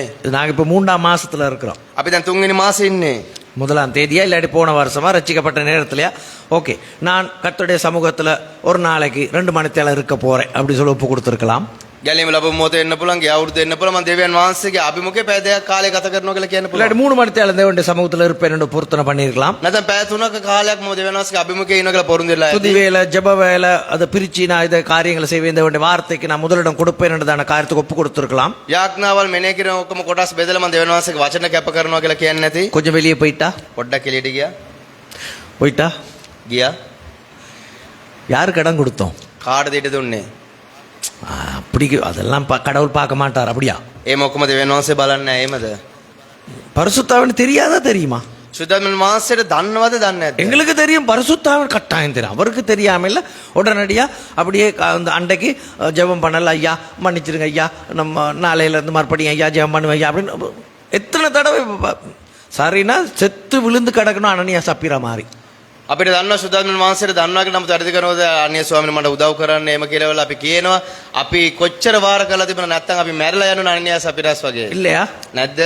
ஏன் அப்ப நாங்க மறிக்காம இருக்கிறோம்? இப்ப ඇයි තාමත් අපි මැරෙන්නේ නැතුව ඉන්නේ? எத்தனை பிரசங்கங்கள் எங்களை வாழ்க்கையை திருத்திக் கொள்றதுக்காக வந்திருக்கு, ஆனா நாங்க இன்னும் உயிரோட இருக்கிற காரணம் என்ன? කොච්චර දේශනා අපගේ ජීවිතේ අඩගස්සවනවා තිබුණා නමුත් අපි වැරදි කරනමුත් අයි තාමත් මැරෙන්නේ නැතුව ඉන්නේ. அனனியா சப்பீரோட காலத்துல இருந்தான பரிசுத்தாவன் இல்லாதனாலயா? අනන්‍ය සපිරගේ කාලේ සුද්ධාත්මන් වහන්සේ ලෙස සිටියේ නැති නිසාද? அந்த காலத்துல இருந்த மாதிரி இன்றைக்கு இல்லாதனாலயா? ඒ කාලේ සිටියා වගේ මේ කාලේ නැති නිසාද? அன்றைக்கு மாதிரி பேதுரு மாதிரி ஊழியக்காரங்க இன்னைக்கு இல்லாதனாலயா? ඒ කාලේ පේදුරු වගේ සේවකයන් මේ කාලේ නැති නිසාද? இல்ல இல்ல இல்ல. නෑ නෑ නෑ. நீங்க கொஞ்சம் அனனியா சப்பீரோட கொஞ்சம் வித்தியாசமான படினால. ඔබ පොඩ්ඩක් අනන්‍ය සපිරාස්ට වැඩිය වෙනස් වූ අය නිසා. ஏன்னா அனனியா சப்பீரை பார்த்துட்டு எவன்டா இவனுக்கு பத்த வச்சது எங்கட வாழ்க்கையை பத்தி எல்லாம் அப்படின்னு சொல்லிட்டு யோசிச்சவங்க. அனனியா யோசிச்சது அப்படி. අනන්‍යස් කල්පනා කරේ කවුද අපේ ජීවිත තුළ මේක පත්තු කරේ කියන කාරණාව நீங்க ඔය கொஞ்சம் வித்தியாசமா யோசிக்கிறீங்க. ඔබ පොඩ්ඩක් වෙනස් හිතනවා. ஆமா ஆண்டவரே நிச்சயமாக அப்படி நடந்துட்ட ஐயா மன்னியும் ஐயானே நீங்க எப்பவுமே ஒரு தேத்துக்குள்ளாக சொல்லிக் கொள்றனால இன்னும் உயிரோட இருக்கிறீங்க. ඔව් අදවතල ස්වාමීන් ඔව් ස්වාමීන් මම එවැනි වැරද්දක් කරා කියන ඔබ දිනපද අදවත තුළ එම කියන නිසා ඔබ බේරී ඉන්නවා. அனனியா சப்பீருக்கு மனம் திரும்புற சந்தர்ப்பம் கிடைச்சோம் அதை எடுக்காம போனனால டொப்புனி விழுந்துட்டாங்க. අනන්‍ය සපිරාස්ට පසුතැවිලීමට අවස්ථාව ලැබිලා ඒ අවස්ථාව ප්‍රයෝජන කරගත නිසාම වැටලා நாங்க அதை விட கொஞ்சம் ஸ்டாண்டர்டா இருக்கிறோம். අපි පොඩ්ඩක් ඊට වැඩිය පොඩ්ඩක් ස්ථිර වෙන්න ඕන. அனனியா கிட்ட நேரடியா கேள்வி. சப்பீரா கிட்ட ඒ දවස්වල කෙලින්ම පරිවිட சப்பீரால் கிட்ட நேரடியா கேள்வி. සපිරගෙන් කෙලින්ම ඇහුවා. என்ன கேள்வி? මොනවද ඇහුවේ? இவ்வளவுக்கு தான் வித்தியா? මෙච්චරද ඊටම වික්කේ? ஆமா. ඔව්. டொப்புனு விழுந்துட்டான். එතනම මැරුණා. மொத்தம் அவன் சொல்லிட்டான் அந்த வந்திருக்கிறாங்க போய் சேர் அப்படின்னு சொல்லிட்டான். අන්න ඇවිල්ලා එනවා ඔබත් කියලා රැස් වෙන්න. நாங்க அப்படி இல்ல. නමුත් අපි එහෙම නෙමෙයි. எங்களுக்கு கடவுள் உணர்த்தும் போது ஆமா ஐயா மன்னிங்க ஐயா சாரி ஐயா இல்ல இதை விட கொடுக்குற ஒப்பு கொடுத்துருக்க ஐயா சாரி ஐயான்னு நாங்க எங்களை ஒப்பு கொடுத்துருவோம். අපිට දෙවියන් වහන්සේ පොළඹවන මොහොතේ ස්වාමීනි මට සමා වෙන්න ස්වාමීනි මම වැරද්ද අදා ගන්නවා කියලා අපි அதனால தான் இன்னைக்கு நாங்க உயிரோட இருக்கிறோம். ඒ නිසා තමයි අපි තාමත් ජීවිතුණා வேற ஒண்ணும் இல்ல வேற ஒண்ணும் இல்ல. වෙන කිසි කාරණාවක් இப்பவே உங்களோட மனதுக்கு எங்கெங்க எந்தெந்த இடத்துல தரவு நடந்துச்சுன்னு தானக்கார உங்களுக்கு தெரியும். ඔබගේ අදවත තුල ඔබ කොතන කොතන වැරදි කරේ කියලා ඔබගේ අදවත දන්නවා. நாடகங்கள் தமிழ் நாடகங்கள் மெகா சீரிஸ் ඔබ නාට්‍ය මෙගා සීරියස් திரைப்படங்கள் චිත්‍රපටි அதுல இருந்து அடிமைத்தனத்துல இருக்கலாம். ඒකේ ඔබ වාල්භාවයේ ඉන්න පුළුවන්. அப்ப நீங்க தீர்மானம் ஒன்று எடுக்கலாம் ஐயா இனிமேல் பார்க்க மாட்டேன் ஐயா. ඔබ තීරණයක් ගන්න පුළුවන් මම නැවත ඒ කාරණාව බලන්නේ නැහැ. அப்படியே ஒரு தீர்மானம் எடுத்தாச்சு. තීරණයක් ගත්තා. ஆனது பழைய ஏற்கனவே பார்த்து அடிமைத்தனத்துல இருந்ததானே தானே இந்த இந்த இந்த வாழ்க்கை. පරණ ඒ වාල්භාවයේ සිටියව මේ ජීවිතය. அப்ப அதுல இருக்கதான நேரத்துல நாங்க விரும்பியதான நடிகர் நல்ல படம் ஒன்று வந்திருக்குன்னு பேப்பர்ல ஹெட்ல அப்படி போடுறேன்னா ஐயோ அப்படி சொல்லி ஒரு மனதுக்கு வரலாம். අපි ප්‍රිය වෙන හොඳ නළු නිලියන්ගේ චිත්‍රපටයක් අපි පෝස්ටර් එක දැන්වීම් පත්‍රයක දකින මොකද අයියෝ කියන කාරණා අපිට එන්න පුළුවන්. இல்ல இல்ல இல்ல கர்த்தாவே நான் பார்க்க மாட்டேன். இல்ல. නෑ නෑ நෑ ස්වාමීනි මම බලන්නේ நான் නෑ. தீர்மானம் எடுத்தாச்சு ஐயா நான் இனி பார்க்க மாட்டேன். මම තීරණයක් ගත්තා ඒ නිසා මම බලන්නේ නෑ. அப்புறம் ஒரு டேலர் ஒன்று வரும் சின்ன ஒரு துண்டு அதுல ஒரு காட்சி ஒன்று வருது. නමුත් ඒකෙන් පොඩි කෙටි කාරණාවක් පෙන්නනවා. இல்லாட்டி நீங்க அதை என்ன பண்ண ஸ்டேட்டஸை பார்த்துட்டீங்க. නැත්තම් ඔබ ස්ටේටස් වලින් එක බැලුවා. எவனோ ஒருத்தன் போட்டுட்டா அதுல கணக்க உங்களோட தலையில அது மாட்டிருச்சு. කවුදෝ කෙනෙක් දැම්ම ඔබගේ ඔළුවේ ඒ තුලින් වෙනස් වුණා. தட்டுன உடனே அது விங்னு வந்தோன்னு வா அப்படி கொஞ்சம் இடம் கொடுத்தீங்க பிசாசு பூந்துருவான். ඒක තට්ටු කරපු මොහොතේදී ඒක සම්පූර්ණවම ඔබ යක්ෂයාට ඒ මොහොතේ ඉඩ දුන්නා. 2.5 மணி நேரம் ஃபுல் வேஸ்ட். පැය දෙකමාරක් අපතේ. அதுக்கு பிறகு மறுபடியும் அதை பார்க்கணும்னு தோணும். ඊට පස්සේ නැවතත් ඒක බලන්න ඕනේ කියන හිතෙනවා. என்ன ஒரு 3 மாசமா படம் பார்க்காம இருந்துட்டு இது வந்த உடனே ஐயோ அவன் ஆக்ஷன் அவ அப்படி ஐயோ அந்த பாட்டு அப்படின்னு அதுல இல்ல நீங்க இல்ல கர்த்தருக்கு ஸ்தோத்திரம் நீங்க திரைப்படமே பார்க்கறதே இல்ல. ඔබ මාස 3ක් බලන්න නැතේ ඉඳලා ඒ කාරණාව බලන මොහොතේදී ඔබ තුළ යම්කිසි ඇඟීමක් ඇවිල්ලා ඔක්කොම කරනවා. නමුත් ඔබ නෙමෙයි ඔබ චිත්‍රපටි බලන්නේ නැහැ. கொஞ்சம் පොඩ්ඩක්. இந்த சபை வந்து திரைப்படை பார்க்கலாம்ன்றதான ஒரு இதுலயா இருக்குது. මේ චිත්‍රපටි බලන්න පුළුවන් කියන කාරණාව තුළද තියෙන්නේ. அப்படி போதனை இருக்கா? එහෙම දේශනාවක් තියෙනවද? திரைப்படம் பார்த்தா பரவாயில்லன்றதான போதனையா இருக்கு. චිත්‍රපටි බැලුවොත් කමක් නැහැ කියන දේශනාවක් තිබෙනවද? அதுதானே பார்த்தேன் நான் சொல்றேனே நீங்க சும்மா திரைப்படங்களை பார்த்து கொண்டு இருக்கிறதான ஜனக்கூட்ட மாதிரி விளங்கிச்சு அதான் பார்த்தேன். ඔබ චිත්‍රපටි බලන්න පුළුවන් කියන කාරණාව පිළිගන්නවා වගේ තේරෙනවා. நல்ல காலம் கர்த்தருக்கு ஸ்தோத்திரம் எந்த ஒரு படத்துல பேரை நான் சொல்லல. හොඳ වෙලාවට දෙවියන් වහන්සේට ස්තුතිවන්ත වෙනවා. චිත්‍රපටයෙන් කිසිම நாமයක් මම ප්‍රකාශ කරේ නැහැ. நடிகருடைய நடிகையுடைய பேரை சொல்லாதனால கர்த்தருக்கு ஸ்தோத்திரம் எந்த ஒரு பாட்டு துண்டு கூட வரல அதனால கர்த்தருக்கு ஸ்தோத்திரம். ඒ නළුලියන්ගේ නම් ප්‍රකාශ කරේ නැහැ. කිසිම සින්දුවක් ආවේ නැහැ. ඒ නිසා මම ස්තුති කරනවා. இல்லாட்டி பிரசங்கத்துல மிச்ச துண்டு இல்ல அந்த படத்துல கிடப்பீங்க. නැත්තම් ඒ මේ චිත්‍රපටයේ ඉතුරු කොටස තුල ඔබ ඒ චිත්‍රපටය බලාගෙන ඇති. நான் சொல்றேனே நீங்க சிரிக்கிறீங்க தானே. මම කියන මොකද ඔබ සිනාසෙනවනේ. உண்மையா ஒத்துக்கொள்ளுங்க. ඔබ සැබෑ ලෙස එකඟ වන්න. அனனியா சப்பீரா மாதிரி நாங்களும் வஞ்சிக்கப்பட்டு இருக்கிறோமா இல்லையான்னு சொல்லி. අනනිය සපිරා වගේ අපි වංචාවට ලක් වෙලා ඉන්නවනේ. திரைப்படத்தை விடுங்களே. චිත්‍රපටය අතාරින්න. நாடகத்தை விடுங்களே. නාට්‍ය අතාරින්න. உடுப்பு ඇඳුම්. பொருள் சம்பாதிக்கிற மட்டும்தான காரியம். பொருள் சேகரிக்கிற பொருள். බාණ්ඩ රැස් කරන කාරණාව. எனக்கு அது வேணும் இது வேணும்ன்றதான ஆசை. මට ඒක ඕනේ මේක ඕනේ කියන ආශාවන්. தேவன் உணர்த்துறார். இல்ல நீ அப்படி இல்ல, தேவனுக்காக அர்ப்பணிக்கணும், தேவனுக்காக தேவையான காரியங்களை தான் பார்க்கணும், தேவனுடைய ராஜ்யத்தை தேடு, அவருடைய நீதியை தேடுன்றதான காரியம் தான் அங்க ஆவியானவர் உறுத்துறார். දෙවියන් වහන්සේ ආත්මයන් වහන්සේ පොළඹවනවා. දෙවියන් වහන්සේගේ කාරණාවල් සොයන්න, දෙවියන් වහන්සේට සේවය කරන්න එවැනි කාරණාවල් පොළඹවනවා. அப்படி ஒப்பு கொடுத்திருக்குதான நேரத்துல வேற காரியங்கள் கொஞ்சம் கொஞ்சம் மனதுக்குள்ள வெளியே வரதான காரியம். එහෙම කැප කරලා තියෙන මොහොතේදී වෙනස් කාරණාවල් පොඩ්ඩක් එළියට එනවා. வந்து மறுபடியும் அப்படியே பிசாசானன் அதுக்குள்ள இறங்கிரும். அப்ப நாங்க நினைக்கிற பிசாசு அதுக்குள்ள ஏரியாலே இல்லன்னு நினைக்கிறோம். නැවතත් යක්ෂයා ඇවිල්ලා ඒ තුළට ඇතුල් වෙනවා. අපිට දන්නේ නැහැ යක්ෂයා ඒ තුළට ඇතුල් වුණාද இந்த කියලා. பகுதி அதான் தெளிவா சொல்லுது. මේ කොටස ඒකයි පැහැදිලිව ප්‍රකාශ කරන්නේ. அதான் பேதுரு உணர்த்துறான் அனனியாவுக்கு சப்பீராளுக்கு அது எப்படி பிசாசானனை வஞ்சித்தீங்க, பிசாசானன் எப்படி உன்னை வந்திச்சான், பிசாசானனை சோதிக்கிறதுக்கு எப்படி நீங்க ஒத்துக்கொண்டீங்க ரெண்டு பேரும். පේදුතුමා ඒක තමයි අඟවන්නේ කොහොමද යක්ෂයාව ඔබ රැවට්ටුවේ යක්ෂයා කොහොමද ඔබ පෙළඹෙන්නේ කියන කාරණා. ஏன்னா நாங்க இழுபட்டு போறோம் என்று சொன்னா வேற பக்கத்துக்கு அது பிசாசானோட ஒரு காரியம். ඇයි නම් අපි එක පැත්තට ඇදිලා යනවනේ ඒක යක්ෂයාගේ එක කාරණාවක්. காரணம் என்னன்னு சொன்னா හේතුව කුමක්ද නම් ஏற்கனவே பழைய மனிதன் இன்னும் அதுக்குள்ள இருக்கிறதுனால තාමත් පරණ කාරණාවන් අප තුළ තියෙන නිසා முழுமையா கடவுளுக்கு ஒப்பு கொடுத்தாச்சு. සම්පූර්ණ දෙවියන් වහන්සේට කැප කළා තියෙනවා. கர்த்தருக்குள்ளாக இருக்கிறேன் என்று சொல்லி දෙවියන් වහන්සේ තුළ ඉන්නවා කියලා කියනවා. அவருடைய வார்த்தையோடு இருப்பேன் என்று சொல்லி උන්වහන්සේගේ වචන තුළ ඉන්නවා කියලා කියනවා. முழுமையாக நான் கடவுளுக்கு என்று எல்லாவற்றையும் கொடுக்கிறேன். සම්පූර්ණයෙන්ම මම දෙවියන් වහන්සේට සියල්ල දෙනවා. அந்த பழைய ஆசை இருந்ததுனால கொஞ்சம் சிந்தனை வந்த உடனே மற்ற காரியத்தை அவன் பார்த்துக்கொள்வான். පරණ ආශාවනේ සිතුවිලි ආපු මොහොතේ අනිත් සියල්ල බලා ගන්නවා. அதுதான் பேதுரு கேட்கிறான், எப்படி அது என்ன அது எப்படி. ඒක තමයි පේදුරු වහන්නේ. ඒක කොහොමද සිදු இல்ல වුනේ? சாத்தான் உன் இருதயத்தை நிரப்பினது என்னன்னு தான் இருக்குது. යක්ෂයන් ඔබගේ අදවත පෙළඹුවේ කොහොමද කියලා තමයි கிரேக்க කියන්නේ. மொழியில மூல மொழியில எப்படி இருக்குன்னு சொன்னா ஹவ், அது எப்படி, ඒක කොහොමද? அது எப்படி நடந்துச்சு. ඒක කොහොමද සිදු වුනේ? பரிசுத்தாவியானவருடைய வாழ்க்கை ஆளுகை செய்து கொண்டிருக்கிறதா நேரத்துல எப்படி பிசாசானவனுக்கு இடம் கொடுத்த. සුද්ධාත්මයන් වහන්සේ සම්පූර්ණයෙන් පොළොම පිරීලා දින මොහොත කොහොමද යක්ෂයාට ඊට දුන්නේ? ஏன்னா அவனுக்கே தெரியாது, ඇයි නම් ඌටම දන්නේ නැහැ. வஞ்சிக்கப்பட்டுட்டான். ඔවුන් රවටුණු ලැබුවා. அதே மாதிரி தான் நிகழ்கால கிறிஸ்தவர்களும் இருக்கிறார்கள். ඒ වගේ තමයි මේ කාලේ කිතුණු වුණොත් තියෙන්නේ. ஏன்னா அவர்களுக்கு தெரியாது பிசாசானவர்கள வஞ்சிக்கப்பட்டிருக்காங்க. ඔවුන්ට දන්නේ නැහැ යක්ෂයා තුලින් රවටලා ඉන්නවා කියලා. அவங்க நினைச்சிட்டு இருக்காங்க ஆவியானவர் எங்களை வழி நடத்தினார், ඔවුන් හිතනවා ආත්මයන් වහන්සේ මට මඟ පෙන්නුවා. நான் ஒப்பு கொடுத்துட்டேன் கடவுளுக்கு, මම කැප කරා දෙවියන් වහන්සේට. என்னுடைய விருப்பம் தான் கொஞ்சம் என்னை இழுத்துட்டு போச்சுன்னு நினைக்கிறாங்க. මගේ කැමත තමයි පොඩ්ඩක් මාව ඇදී ගියේ කියලා හිතනවා.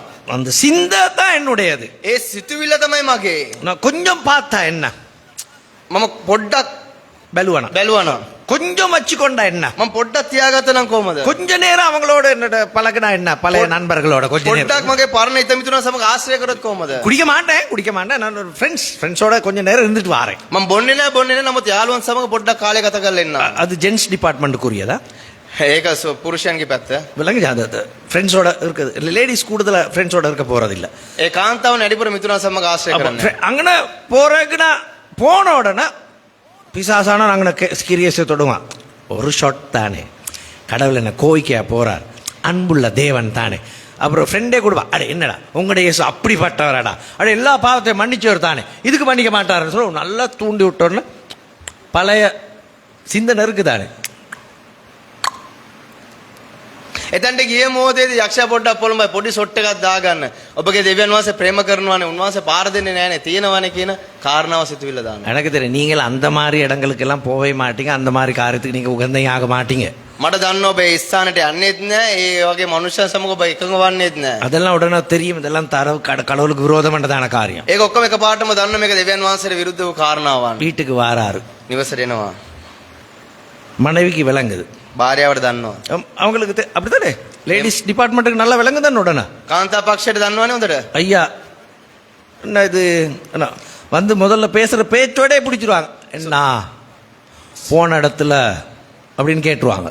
ස්වාමි පුරුෂයා කතා කරන්නේ කටහඬ තියලවලා කොයිද ගියේ මොනවා වෙනසක් වෙලා තියෙනවා. இல்ல இல்ல இல்ல இல்ல அல்ல தெரியுதா, நான் ஏசுட புள்ள அப்படி அம்மா சூப்பரா இருக்கும். எனக்கு தெரியாது ஏசுடைய பேரை உச்சரிக்கிறதுக்கு பிசாசு தான் உதவி செய்யறானோ தெரியல.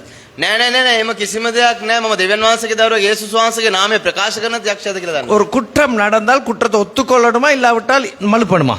වැරද්දක් සිදු වුණොත් වැරද්ද පිළිගන්න ඕනේද නැත්නම් දොඩවන්න ඕනේද? மனைவி சொல்ல இல்ல சாரி போனேன் தவறு நடந்துட்டுன்னு சொல்லணும், அப்படிதானே? භාර්යාවට කියනවා ඔව් ගියා පුංචි වැරද්දක් සිදු වුණා එමනේ. அப்புறம் உங்களுக்கு தெரியும் லேடிஸ் டிபார்ட்மெண்ட் எப்படின்னு சொல்லி தோண்டி தோண்டி தோண்டி தோண்டி எப்படியாவது எடுத்துரும். කාන්තා පක්ෂයට කොහමද දන්නවා ඒක කොහමද ආරලා ගන්නවනේ කියලා.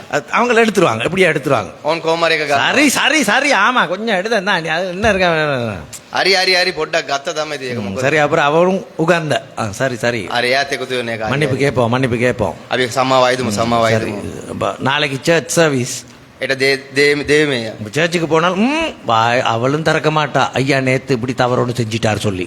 සභාවට ගිය මොහොතේ අයත් කටහරින්නේ නැහැ මගේ ස්වාමි පුරුෂයා මෙම කරා කියලා. இங்க பிரசங்கம் போகுது கடைசியில் பார்த்தா சரியா பாஸ்டர் அதை கண்டு கணக்கு அது சொல்ற மாதிரி வருது பிரசங்கம். දැන් දේශනාව යනවා පාලකවරයා බලලා පාලකවරයා කතා කරනසේ දේශනාව යනවා. கணவன் பார்க்குற இவனுக்கு வந்து அந்த கேப்புக்குள்ள மனுஷி சொல்லிட்டாளா කොහමද මේ මොහොතේ සිදුවන කාරණාවට අග්ගාල ඇවිල්ලා කිව්වේ භාර්යාව කිව්වද? இல்ல அந்த பெக்க கொடுத்தவன் சொல்லிட்டானா නැත්තම් මට මේ පැක් එක නැත්නම් ෂොට් එක දුන්න කෙනා කිව්වද? ஐயோ அந்த நிலத்தை வித்தவன் சொல்லிட்டானா නැත්නම් ඒ ඉඩම වික්ක நான் வித்தேன் வாங்கினவன் சொன்னானோ මම වික්කයි ගත්ත එක්කෙනා කිව්වද? யாருடா இதை சொன்னா කවුද මේක කිව්වේ? புரோக்கர் வந்து சொல்லிட்டானா பாஸ்டருக்கு නැත්නම් බෝකරේ ඇවිල්ලා කිව්වද පාස්ටර්ට? அப்படின்னு சொல்றது அந்நேரத்துல එහෙම කියන මොහොතේදී மனைவிக்கும் தெரியும் இப்ப ஐயா போயிட்டு வந்திருக்காரு. දැන් භාර්යාවටත් දන්න මගේ ස්වාමි පුරුෂයා ගිල්ල තමයි ඇවිල්ලා තියෙන්නේ மனைவி කියලා. சத்துப்பில்லாம தலையை கீழே போட்டு භාර්යාව එහෙම ඉස්ස පාත් කරගෙන සද්ද නැතුව ஏன்னா ඉන්නවා. மனைவிக்கு ஏற்கனவே தெரியும் அங்க போனா ஐயா போட்டு தான் வருவாரு சொல்லி. ඇයි නම් භාර්යාවට දන්නවා මගේ ස්වාමි පුරුෂයා ස්ථානට ගියොත් දාලා තමයි ඉන්නේ. மனைவி என்ன செஞ்சு இருக்கணும் அனுப்பாம இருந்திருக்கணும். භාර්යාව මොනවද කරන්න ඕනේ? යවන්න නැතුව ඉන්න ඕනේ. சரி சரி போன முறையும் போயிட்டு வந்தீங்க குடிக்காம பாத்துட்டு வாங்க. හරියට ගිය සතියේත් ඔබ ගිහිල්ලා ආව බොන්න නැතුව බලාගෙන ඉන්න. குடிக்காம தெரியும் குடிக்க தான் போறாருன்னு சொல்லி. දන්නවා බොන්න තමයි යන්නේ කියලා. சரி முந்தி மாதிரி எந்த நாளும் குடிச்சிட்டா கிடந்தாரு. ඉස්සර වගේ හැමදාම බීගෙන දිටියේ. கொஞ்சம் தானே පොඩ්ඩක් නේ. அதனால உகந்தே இல்லையா ඒ නිසා බයිකට එකඟද නැද්ද? பந்த பிற உகந்த இல்ல மாதிரி கத்துவாங்க. ආවන් පස්සේ එකඟ නැතුව වගේ කෑ ගන්නවා. தெரியுமா தெரியாத போனா எடுத்துட்டு தான் வருவார் சொல்லி. ඔබ දන්නවද නැද්ද ගියොත් ඔව් බීලා තමයි එන්නේ. போனா திருடிட்டு தான் வருவான்னு தெரியுமா தெரியாதா? ගියොත් සොරකම් කරගෙන එනවා அப்ப කියලා. அனுப்பணுமா அனுப்பாம இருக்கணுமா? යවන්න ඕනද යවන්න නැතුව ඉන්නේ කොහොමද? உகந்தையா இல்லையா? ඔබ ඒක එකඟද නැද්ද? இல்ல இல்ல உகந்தையா இல்லையான்னு கேக்குறேன். நீங்க இல்ல ඔබ නෙමෙයි. அவங்க ரெண்டு பேர். ඒ දෙදෙනා. நீங்க ரெண்டு பேர் எதுல உட்கார்ந்த ඔබ දෙදෙනා කොහොමකටද එකඟ? எந்த காரியங்களுக்காக? මොන මොන කාරණාවල් වලටද? தேவனுடைய ராஜ்யத்தின் தேவனுடைய காரியங்களுக்கு முதலிடம் கொடுக்கணும் என்றதான உகந்தையா இல்லாவிட்டால் வேறு காரியங்களுக்கு உகந்தையா? දෙවියන් වහන්සේගේ රාජ්‍යයට දෙවියන් වහන්සේට ප්‍රථම ස්ථානය දෙන්න ඕනේ කියලා එකඟවද නැත්නම් වෙනත් වෙනත් කාරණාවට ප්‍රථම ස්ථානය දෙන්න කියලා? பிள்ளைகளை தேவனுக்குள்ளாக வழிநடத்தணும் என்றதான சிந்தையா இல்லாட்டி வேறு வேறு காரியங்கள்? දෙවියන් වහන්සේ තුළ මඟ පෙන්වන්නා වූ කාරණාව සිතුවිලිද නැත්නම් වෙනත් කාරණාවල්ද? ஓய்வு நாள் முழுமையாக கடவுள் கொடுக்க வேண்டியதான ஒரு நாள். සබත් දවස දෙවියන් වහන්සේට සුද්ධව ගත කරන தேவனுடைய காரியங்கள் இப்ப அனௌன்ஸ்மெண்ட் ரெண்டு இருந்துச்சு. போயாத்தினா ஒன்றும் செய்யறதுக்கு இல்ல, காலையில் 9 மணில இருந்து 11:30 வரைக்கும் ஜெபம் என்று சொல்லி. පොය දවසේ කිසිම දෙයක් නැහැ මේ ස්ථානයේ යාඥාව පැවැත්වෙනවා කියලා කිව්වා. சனிக்கிழமை காலையில் 9 மணில இருந்து 11:30 வரைக்கும் உபவாச ஜெபம் என்றதான காரியம் அப்படிதான் சொன்னாங்க. සෙනසුරාදා 9 ඉඳලා 11 වෙනකම් දෙමේ. ஜனவரி மாசம் 1ஆம் தேதி ජනවාරි මාසේ 1 වෙනිදා ஒவ்வொரு உபவாச ஜெபத்துக்கும் நான் போவேன் சொல்லி தீர்மானம் எடுத்துட்டு வராம இருந்தா හැම නිරාර යාඥාන මම සහභාගී වෙනවා කියලා පොරොන්දු වෙලා මම එන්න නැතු හිටියොත් அப்ப என்ன நடக்கும்? එහෙනම් මොනවද සිදුවන්නේ? ஓய்வு நாள் கர்த்தருடைய சமூகத்துல கட்டாயம் இருப்பேன் என்று சொல்லி தீர்மானம் எடுத்து போகாம இருந்தா සබත් දවස දෙවියන් වහන්සේගේ අභිමුඛයට අනිවාර්යෙන් යනවා කියලා තීරණ අරගෙන යන්න නැතු හිටියොත් இந்த இவன்னால தான் மகனால தான் மகன் கிளாஸ்னால தான் அதனால தான் இதனால தான் அப்ப எல்லாம் குடும்பமே ஒத்துழைப்பு தானோ? මේ මෙයා නිසා මේ දරුවා නිසා එයාගේ පාසල් ජීවිතයේ නිසා එහෙම කියලා පවුලම එකඟ වෙනවද? பரிசுத்தாவியானவர் සුද්ධාත්මන් වහන්සේ லீவ் எடுத்துட்டாரா? නිවාඩු ගත්තද? பரிசுத்தாவிய லீவ் எடுத்தா அப்ப யார் வேலை செய்யறது? සුද්ධාත්මන් වහන්සේ නිවාඩු ගත්තොත් කවුද රාජකාරී කරන්නේ? நான் நினைக்கிறது நான் தான் யோசிக்கிறேன்னு சொல்லிட்டு මම හිතනවා මම තමයි කල්පනා කරන්න இல்ல කියලා. அதுதான் எங்களுக்கு நடக்கிறதான தவறு. ඒක තමයි අද සිදුවෙන්නව වැරද්ද. தேவனுடைய சமூகத்தை விட்டு வெளியே அனுப்புறதற்கு இருக்குதான காரியம் வந்து பிசாசான காரியம். යක්ෂ දෙවියන් වහන්සේගේ අභිමුඛයෙන් දුරස් කරන එළියට යවන්නව කාන යක්ෂයා. எனக்கும் தேவனுக்கும் இடையில இருக்குதான உறவை பிரிக்கிறதற்கு முன்வரவன் வந்து பிசாசானவன். මටයි දෙවියන් වහන්සේගේ සම්බන්ධතාවය නැති කරන්න යක්ෂයා. அப்ப அப்படியான காரியங்களுக்கு உகந்தே வாரதான சின்ன சின்ன சின்ன சின்ன காரியங்கள் எங்கட வாழ்க்கையில இருக்கு. එවැනි කාරණාවල් වලට එකඟ වෙන පුංචි පුංචි කාරණාවල් අපේ ජීවිතය තුළ තිබෙනවා. கொஞ்ச நேரம் அங்க போயிட்டு டக்குன்னு வந்துருவேன், நீங்க சர்வீஸுக்கு போங்க அப்படின்னு சொல்லிட்டான் பிரதான காரியம். පොඩ්ඩක් මම ගිහලා ටක් ගාලා එන්නම් ඔබ දෙවියන්ට යන්න. அது எப்படி? ඒක කොහමද? கொஞ்ச நேரம் கூட போலாமா வெளியே? පොඩි වෙලාවක් එළියට යන්න පුළුවන්ද? 8 மணினா 8 மணி. වෙලා 8ට නම් 8යි. இப்ப நீங்க எல்லாம் யோசிக்கலாம், இந்த மனசை 8 மணிக்குன்னு சொல்லிட்டு ஆராதனைக்கே வந்து 9 மணி ஆயிட்டு அப்படி வந்து මේ 8ට කියලා මේ මෙයා எங்களுக்கு சொல்றாரு 8 மணிக்கு வரணும்னு சொல்லிட்டு 9 மணிக்கு தான் பிரசங்கம் பண்றதுக்கே வராரு அப்படின்னு நீங்க கேட்பீங்க. ඔබ 8ට එන්න ඕනේ කියලා වල 9ට වෙලා තමයි ඉස්සන දේශනා කරන්නේ. ஆராதனை பிற நீங்க வேணா கேளுங்க, நான் என்னத்துக்கு சொல்றேன்னு சொல்லி லேட்டா வந்த காரணம். දෙවියන් පස්සේ බාන්න කාරණාව කොමකටද පරක්ුණා කියලා මම ඒ කාරණාව කියන්නම්. காலையில 3:30 மணி கண்டியில இருந்து வந்தவேனா අලියම 3ට නුවර ඉඳලා ආවා. திகனையில இருந்து 3 மணிக்கு கிளம்பி 3:30க்கு பஸ் எடுக்க வந்து 4:10க்கு பஸ் வந்து திகனையில அங்கிருந்து දිගන. அங்கிருந்து காலைல வீட்டுக்கு வந்து வாட்டணும் உடனே குளிச்சாச்சு வந்தாச்சு. ඒ ඉඳලා අලියම 3ට නැගලා බස් එක අල්ලලා ටක් ගාලා ආවා. எனக்கு தேவை எனக்கு ஆராதனை சொன்னா எப்படியாவது 8 மணிக்கு இருக்கணும் 8 மணிக்கு போயிடணும். මට කොහමද දෙයිම 8ට නම් 8ට මං යන්න ඕනේ. பாஸ்டர் கேட்குறாரு ஓகே பண்ணிட்டு அது பிறகு தான் ஞாபகம் வந்து கண்டியில் தானே இருக்கிறேன் எப்படி வாரது அப்படின்னு சொல்லி පාස්ටර් ඉල්ලපු මොහොතේ මම අර කියලා කිව්වා නමුත් කල්පනා කරතර දැන් මම ඉන්නේ නුවරනේ. அப்புறம் பாஸ்டர் கிட்ட எத்தனை மணிக்கு பாஸ்டர் சர்வீஸ் அப்போ 8 மணிலேருந்து 10 மணி வரைக்கும் அப்போ எனக்கு 10 மணிக்கு இன்னொரு சர்வீஸ் ஒன்று இருக்குது 10:30க்கு அப்போ நாங்கள் அங்கே போயிடுவோம்.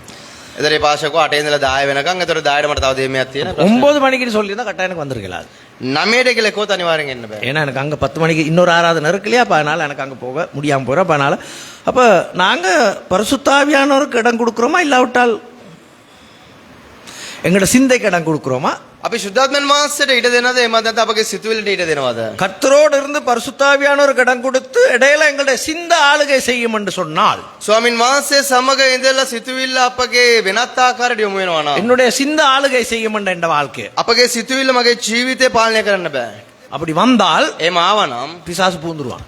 යක්ෂය පොළඹනවා. நாங்க நினைச்சிருக்கதான காரணம் பரிசுத்தாவை என்னை விட்டு போக மாட்டாருன்றதான காரணம். අපි හිතන සුද්ධාත්මයන් වහන්සේ අපගෙන් දුර වෙන්නේ නැහැ කියලා. பரிசுத்தாவை என்னை விட்டு போவாரா போக மாட்டாரா அது விடுங்களே.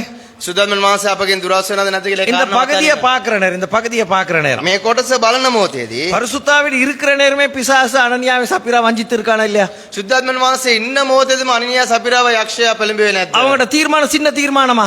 ඔවුන්ගේ තීරණවල වෙවිලා පුංචි තීරණවලද? பரிசுத்தாவியானவர் ஏவி அவர்கள் செய்ய வந்ததான காரியம் ஒரு சின்ன நாங்க சிறிதான காரியமா இல்லாட்டி ஆக ஒரு பெரிதான ஒரு அர்ப்பணிப்பா? සුද්ධාත්මයන් වහන්සේ පොළඹවලා කියපු කාරණාවල් පුංචි කාරණාවක්ද නැත්නම් විශාල කාරණාවක්ද? நிலத்தை அப்படியே வித்துட்டான். ඒ ඉඩ මේ සම්පූර්ණයෙන් වික්කා. முழு நிலத்தை வித்து முழு பணத்தை கொடுக்கிற ஆவியானவர் ஏவினார். සම්පූර්ණ ඉඩම විකුණලා සම්පූර්ණ මුදල දෙන්න කියලා තමයි සුද්ධාත්මයන් වහන්සේ පෙළඹෙන්නේ. அவன் நேரத்தோட பணத்துல பாதி வச்சுக்கொள்ள வேண்டும் என்றதான சிந்தை இருந்திருந்தா එහෙනම් ඊට පෙතමෙයින්ම මුදලෙන් කොටසක් තියාගන්න කියලා සිතුවිල්ල තිබුණා නම් நிலத்துல பாதியை வித்திருப்பான். ඒ ඉඩමේ භාගයක් විකුණලා ඇති. பாதி வித்து பாதுகாக்க கொடுக்குறது භාගයක් විකුණලා භාගයක් දෙන්න இல்ல පුළුවන්. இல்ல வித்துட்டா முழு வித்துட்டு முழு பணத்தை வச்சுட்டு கொண்டு வந்து கொடுக்கறதுக்கு தான் இருந்தான். සම්පූර්ණ ඉඩම විකුණලා සම්පූර්ණ මුදල දෙන්න තමයි හිටියේ. எங்க இருந்தோ 2 பேருக்கு ஒரு ஐடியா வந்திருக்கு. කොයි ඉඳලාද දෙදෙනාට යෝජනාවක් ආවා. கொஞ்சம் வச்சுக்கொள்வோமா பாதி அது தெரியும் எவ்வளவுன்னு தெரியும் කීයද කියලා දන්නේ නැහැ. පොඩ්ඩක් තියාගමුද සම්පූර්ණ දෙමුද කියන ප්‍රශ්නයක් තිබ්බා. கரகத்துல ஒரு பகுதியை வச்சுக்கொள்றேன் என்று சொன்ன உடனே பிசாசு பூந்தான். ඒක කොටසක් තියාගමු කියන කාරණාව යක්ෂයා පෙළඹෙවුවා. இதனால தான் நான் சொல்றேன் நாங்க கொஞ்சமாவது ஒரு நூல் இப்படி அகன்றம் என்று சொன்னா தேவனுடைய ஆவியானோடைய வழிநடத்தலுக்கு மாற கொஞ்சம் போயிட்டோம்னு சொன்னா பிசாசான ஓ டைம் செய்து வேலை செய்வான். අපි පොඩ්ඩක් දෙවියන් වහන්සේගෙන් දුරස් වෙනවා දසමකින් දුරස් වෙනවා නම් යක්ෂයා ඊට පස්සේ සම්පූර්ණයෙන් விளங்குதா உங்களுக்கு? அவன் ஓ டைம் செய்வான். එයා සම්පූර්ණ ඕටි වගේ කරයි. எப்படியாவது இப்ப எங்களுக்கும் தெரியாது දැන් අපිටත් දන්නේ නැහැ. அப்படியே இழுபட்டு போயிரும். ඒමම ඇදීගෙන යයි. எல்லாம் முடிஞ்சதுக்கு பிறகுதான் ஐயோ கர்த்தாவே அப்படின்னு. සියල්ල අවසන් සිදුුණාන් පස්සේ අයියෝ ස්වාමිනේ. அதனால தான் இன்றைக்கு உயிரோட இருக்கிறோம். ඒ නිසා තමයි අදලා ජීවිතුන් අතර ඉන්නේ. டக்குன்னு நாங்க உணர்த்தப்படுறோம் எது தவறு ஒன்று நடந்துட்டதான காரியம். මට ටක් ගාලා ඇඟෙනා මේක වැරද්දක් තමයි. காரணம் எத்தனையோ வருடங்கள் எங்களுக்கு வந்ததான பிரசங்கங்கள் අවුරුදු ගාණක් තිස්සේ අපිට අප දේශනාවන්. கர்த்தருடைய வார்த்தைக்கு எங்களோட வாழ்க்கை நாங்க எத்தனை மணித்தால் ஒப்பு கொடுத்துருக்கிறோம். දෙවියන් වහන්සේගේ වචනයට අපගේ ජීවිතේ පැය ගාණක් කොච්චර කැප කරනවද? ஞாயிற்றுக்கிழமை 2 மணித்தாலும் ஆராதனா ඉරිදා පැය දෙකමාරක දෙවිමේ போதுமா?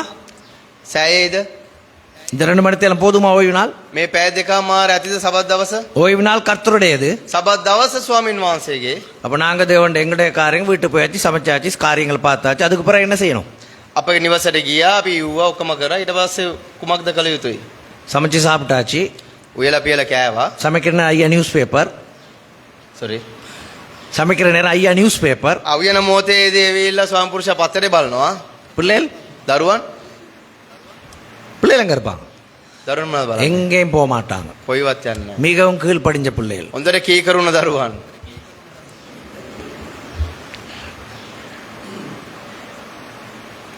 அப்படி இருக்குங்கள். இல்லாட்டி இதை பார்த்து නැත්නම් මේක බලාගෙන தட்டிக்கிட்டே கிடக்குங்கள். තට්ටු කරගම ඉන්නවද? தட்டிக்கிட்டு இருந்துட்டு அப்புறம் திடீர்னு வந்து அம்மா அம்மா அம்மா அம்மா கொஞ்சம் பாரு அம்மா அம்மா கொஞ்சம் பாரு அப்படி. අම්ම අම්ම පොඩ බලන්නකො පොඩ බලන්න. அப்புறம் அப்பா கிட்ட கொண்டு போயிட்டு காட்டுறது. ඊට තාත්තට කියලා බලන්න. அப்பாவுக்கு பிரியமானது அப்பா காட்டுறது அம்மாவுக்கு பிரியமானது அம்மா காட்டுறது.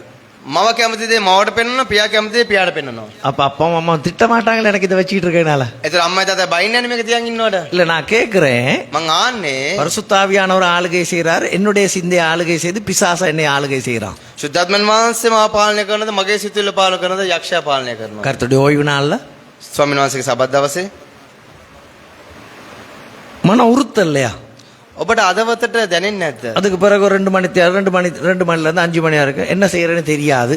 ඊට පස්සේ දෙකේ ඉඳලා පාවෙන මොනවද කරන්නේ? எனக்கு தெரியாது. நீங்க படம் பார்க்க இயலாது, டிவி பார்க்க இயலாதுன்னு சொன்ன பிறகு நான் சொல்ல இயலாது, நீங்க டிவிக்கு முன்னுக்கு இருக்க போறீங்கன்னு எனக்கு சொல்ல இயலாதே. ටීවී බලන්න එපා කියපු මොහොතේ මට කියන්න බෑනේ ටීවී එක ඉස්සරහ ඉන්නවා කියලා. இல்லாட்டி கேட்டா சொல்லுவாங்களோ தெரியல இன்னைக்கு பிளாக் பஸ்டர் மூவி என்னதுன்னு சொல்லி. නැත්නම් ආයෙද දන්නේ පද යන චිත්‍රපටය මොනවද කියලා. எந்த சேனல்ல எந்த படம் போகுதுன்னு சொல்லுவாங்களோ தெரியாது. කොයි channel එකේ කොයි චිත්‍රපටය ආයෙද කියලා දන්නේ. ஐயோ இந்த சேனல்கள்ல பழைய படம் தான் போடுறான் பாஸ்டர், அது சரி வராது. මේ නාලිකාවේ ඔක්කොම පරණ චිත්‍රපටි පාස්ට් ඒක හරියන්නේ நாங்க வீட்டுக்கு அதை எடுத்துருக்கோம். அந்த என்ன லைனோ சொல்லுவாங்க, என்ன வைஃபையோட இன்னொரு லைன் ஒன்றா இருக்கா, என்ன வேற சேனல் எத்தனையோ இருக்கு, மாத்திக்கிட்டே கிடக்கிறது தான். තව channel තියෙනවා ලයින් තියෙනවා එම්ම වෙනස් කරගෙන ඉන්නවා. இப்பவுமே பிளான் போட்டாச்சான்னு எனக்கு தெரியாது. දැම්මම ඔබ සැලසුම් කරාද කියන කාරණා இல்ல பாஸ்டர், டிவி பாக்குறதே இல்ல பாஸ்டர் வீட்டுல. නෑ පාස්ට් ටීවී බලන්නෙම නෑ නේ. டிவி உடஞ்சி பாஸ்டர், ටීවී එක කැල්ල පාස්ට්. அப்ப அதுல இதுல தான் எடுக்கிறது. இப்ப එහෙනම් දැන් මම ඉන්නේ මේකේ පාස්ට්. வைஃபை கனெக்ட் பண்ண அதுக்கு அதுக்கு ரூம்ல அதா இல்லாட்டி தேவனுடைய வார்த்தையோடயா. ඒ කාරණාවලද නැත්නම් දෙවියන් වහන්සේගේ වචනය තුල தேவன் எங்களுக்கு என்ன சொல்றாரு? දෙවියන් වහන්සේ අපිට මොනවද කියන්නේ? கர்த்தருடைய ஓய்வு நாள் கர்த்தரோடு இருக்கணுமா, இல்லாவிட்டால் வேறு காரியங்களோடு இருக்கணுமா? ස්වාමින් වහන්සේගේ සබත් දවස ස්වාමින් වහන්සේ සමග සිටිනවද නැත්නම් වෙනත් කාරණාව සමග සිටිනවද? கர்த்தருடைய பரிசுத்த ஓய்வுனால கர்த்தர் விரும்புகிறதானபடி நாங்கள் எங்களுடைய வாழ்க்கையை நடத்தி கொண்டு போறோமா, பரிசுத்தமா நடத்துறோமா? ස්වාමින් වහන්සේගේ සබත් දවසේ සුද්ධව දෙවියන් වහන්සේ කැමති ප්‍රකාරයට අපි ජීවත් වෙනවා. சரினா எங்கட வாழ்க்கையில நீங்க தொழில் செய்யறனால, ඔබ රැකියාව කරන නිසා மத்த நாள் தான் ஒரு நாள் 2 மணித்தியாலம் இருக்கணும். திங்கக்கிழமை 2 மணித்தியாலம், செவ்வாய்க்கிழமை 2 மணித்தியாலம் அப்படின்னு வரணும். සවුන්ද පැය දෙකමාරක් අඟහරුවාද පැය දෙකමාරක්. விளங்குதா? තේරුණාද?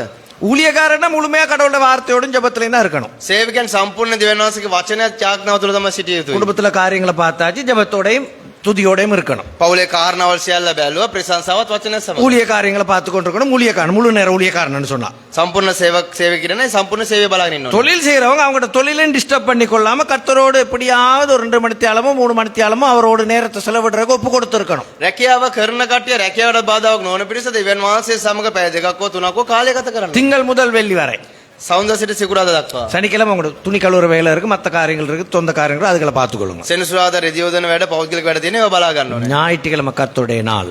ඊරු දින දෙවියන් වහන්සේගේ දවසයි. அதை விட்டா, ඒ අර அதை விட்டுட்டோம்னு சொன்னா, ඒක අතහැරියා නම් அந்த நாள்ல நாங்க எங்கட காரியங்களை செய்து கொண்டு போனால், ඒ දවස අපගේ කාරණාවල අපි කරා නම් அந்த நாள் கர்த்தருடைய நாள், ඒක ස්වාමින් වහන්සේගේ දවස. அதுல ஒரு கிரயத்தை நாங்க எங்கட காரியங்களுக்காக எடுத்தால், ඒකේ කොටසක් අපේගේ ජීවිතය උදෙසා අපි ගත්තොත්, முழுமையாக தேவனுக்கு சொந்தமான நாள், සම්පූර්ණ දෙවියන් වහන්සේගේ දවස, அதுல ஒரு பகுதியை நான் வச்சுக்கொண்டா, ඒකේ කොටසක් මම තියාගත්තොත්, பாதியா கூடுதலா வச்சிருக்கமா, භාගයක් නැත ඊට වැඩිය තියන් ඉන්නවද? என்ன நடக்கணும்? මොනවද සිදුවිය යුතුයි? எங்களுக்கு என்ன நடக்கணும்? අපිට මොනවද සිදු වෙන්න ඕනේ? அப்ப நீங்க மனதுல இருக்கிறீங்க ஏதோ எங்கேயோ தவறு நடக்குது எங்கட வாழ்க்கையில் அப்படின்னு சொல்லி, එන අදවතේ තියෙන අපේ ජීවිතය තුළ යම්කිසි වැරද්දක් සිදු වෙනවා. அதனால தான் தொப்புடி விழாம கிடக்குறீங்க. ඒ නිසා තමයි ටක් ගාලා වැටෙන්නේ නැතුව ඉන්නේ. எங்கட வாழ்க்கையை கடவுளுக்கு ஒப்பு கொடுக்கணுமா?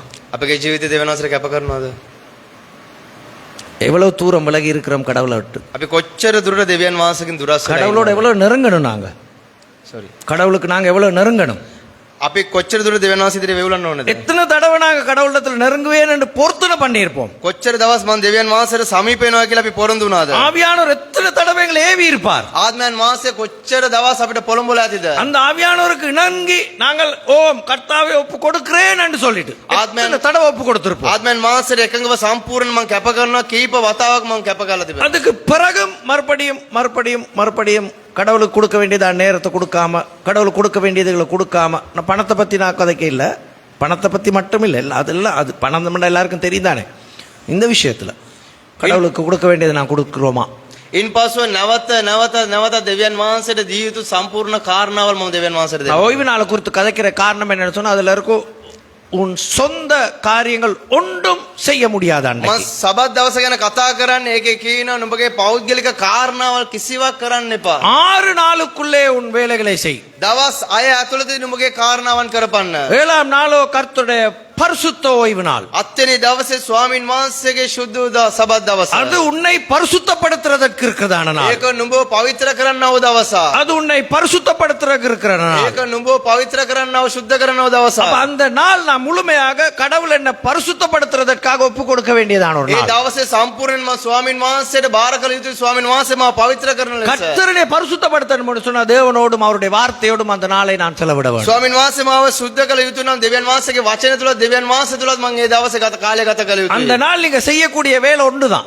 ඒ දවසේ ඔබ කළ යුතු රාජකාරිය එකම එක රාජකාරියයි. உங்களுக்கு புசிக்க தேவையானவைகளை ஆயத்தப்படுத்திக் கொள்ளுங்கள். ඔබගේ ආහාර වේල පමණක් ඔබ සූදානම් කළ යුතුයි. புசிக்கிறதுக்கு தக்கதான காரியத்தை ஆயத்தப்படுத்தியாச்சு. மற்ற நேரம் முழுவதும் கடவுளுடைய சமூகத்துல. ඔබගේ කෑම වේල සූදානම් කළ යුතුයි. ඉන්පසු සියල්ල ඔක්කොම දෙවියන් වහන්සේ எனக்கு සමග. தெரியும் இப்ப தேவனுடைய சமூகத்துல தேவனுடைய ராஜ்யத்துல பிள்ளைகள் இன்னொரு காரியம் பழகி இருக்கிறாங்க. දෙවියන් වහන්සේ තුල දෙවියන් වහන්සේගේ රාජ්‍ය දරුවන් තවත් කාරණා පුරුදු වෙලා තියෙනවා. திங்கக்கிழமையில சனிக்கிழமை வரைக்கும் மனைவி வந்து சமைக்கிறா, கஷ்டப்படுறா.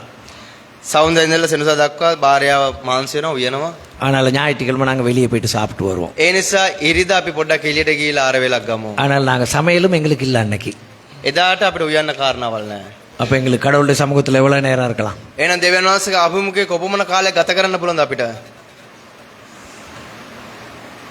இதுக்கு முதல்ல ஆவியானவர் ஏவி இல்லையா? கடவுளோடு நான் கர்த்தருடைய ஓய்வு நாள் கடவுளோடு இருக்கணும்ன்றதான காரியத்தை ஏவி இல்லையா? මීට ඉස්සෙල්ලා දෙවියන් වහන්සේ පොළඹලා නැද්ද සුදු සබත් දවසේ දෙවියන් වහන්සේ සමග සිටිය යුතුයි කියලා? எங்களோட வாழ்க்கை கடவுளுக்கு ஒப்பு கொடுப்போம். අපගේ ජීවිතය දෙවියන් වහන්සේට කැප කරමු. மறுபடியும் இன்றைய தினத்திலும் ஒப்பு கொடுப்போம். අද දවසත් දෙවියන් වහන්සේගේ ඉදිරියට இன்றைக்கு කැප ஒப்பு කරමු. கொடுக்கறதான வேலையில අද කැප කරන මේ දවස තුල அந்த ஆவியானோட ஆளுகை எங்களுடைய வாழ்க்கைக்கு வரணும். ආත්මයන් වහන්සේගේ පාලනය අපේ ජීවිතය තුළට තිබෙන්න. மறுபடியும் பிசாசானுக்கு இடம் இருக்கக்கூடாது. නැවත යක්ෂයාට ඉඩ දෙන්නේ නැතුව. என்னுடைய ஆசைகளுக்கு என்னுடைய செல்வாக்கு கடன் கொடுக்க கூடாது. මගේ ආශාවල් වලට මගේ සම්පත් වලට ඉඩ දෙන්නේ නැතුව ඉන්න. என்னுடைய சிந்தை என்னை ஆளுகை செய்ய මගේ සිතුවිල්ල මාව පාලනය කරන හොඳ නැහැ. என்னை அந்த கர்த்தருடைய ஆவியானவர் மட்டுமே ஆளுகை செய்ய ස්වාමින් වහන්සේගේ ආත්මයන් වහන්සේ පමණක් මාව පාලනය කළ යුතුයි. என்னுடைய சிந்தை வராத படிக்கங்களை பாதுகாத்துக் கொள்ளும். මගේ සිතුවිල්ල නොයන පිණිස මාව ආරක්ෂා කළ මැනව. எழுந்திருப்போம், ஜெபம் பண்ணுவோம். අපි නැගිට සිටමු යාඥා කරමු.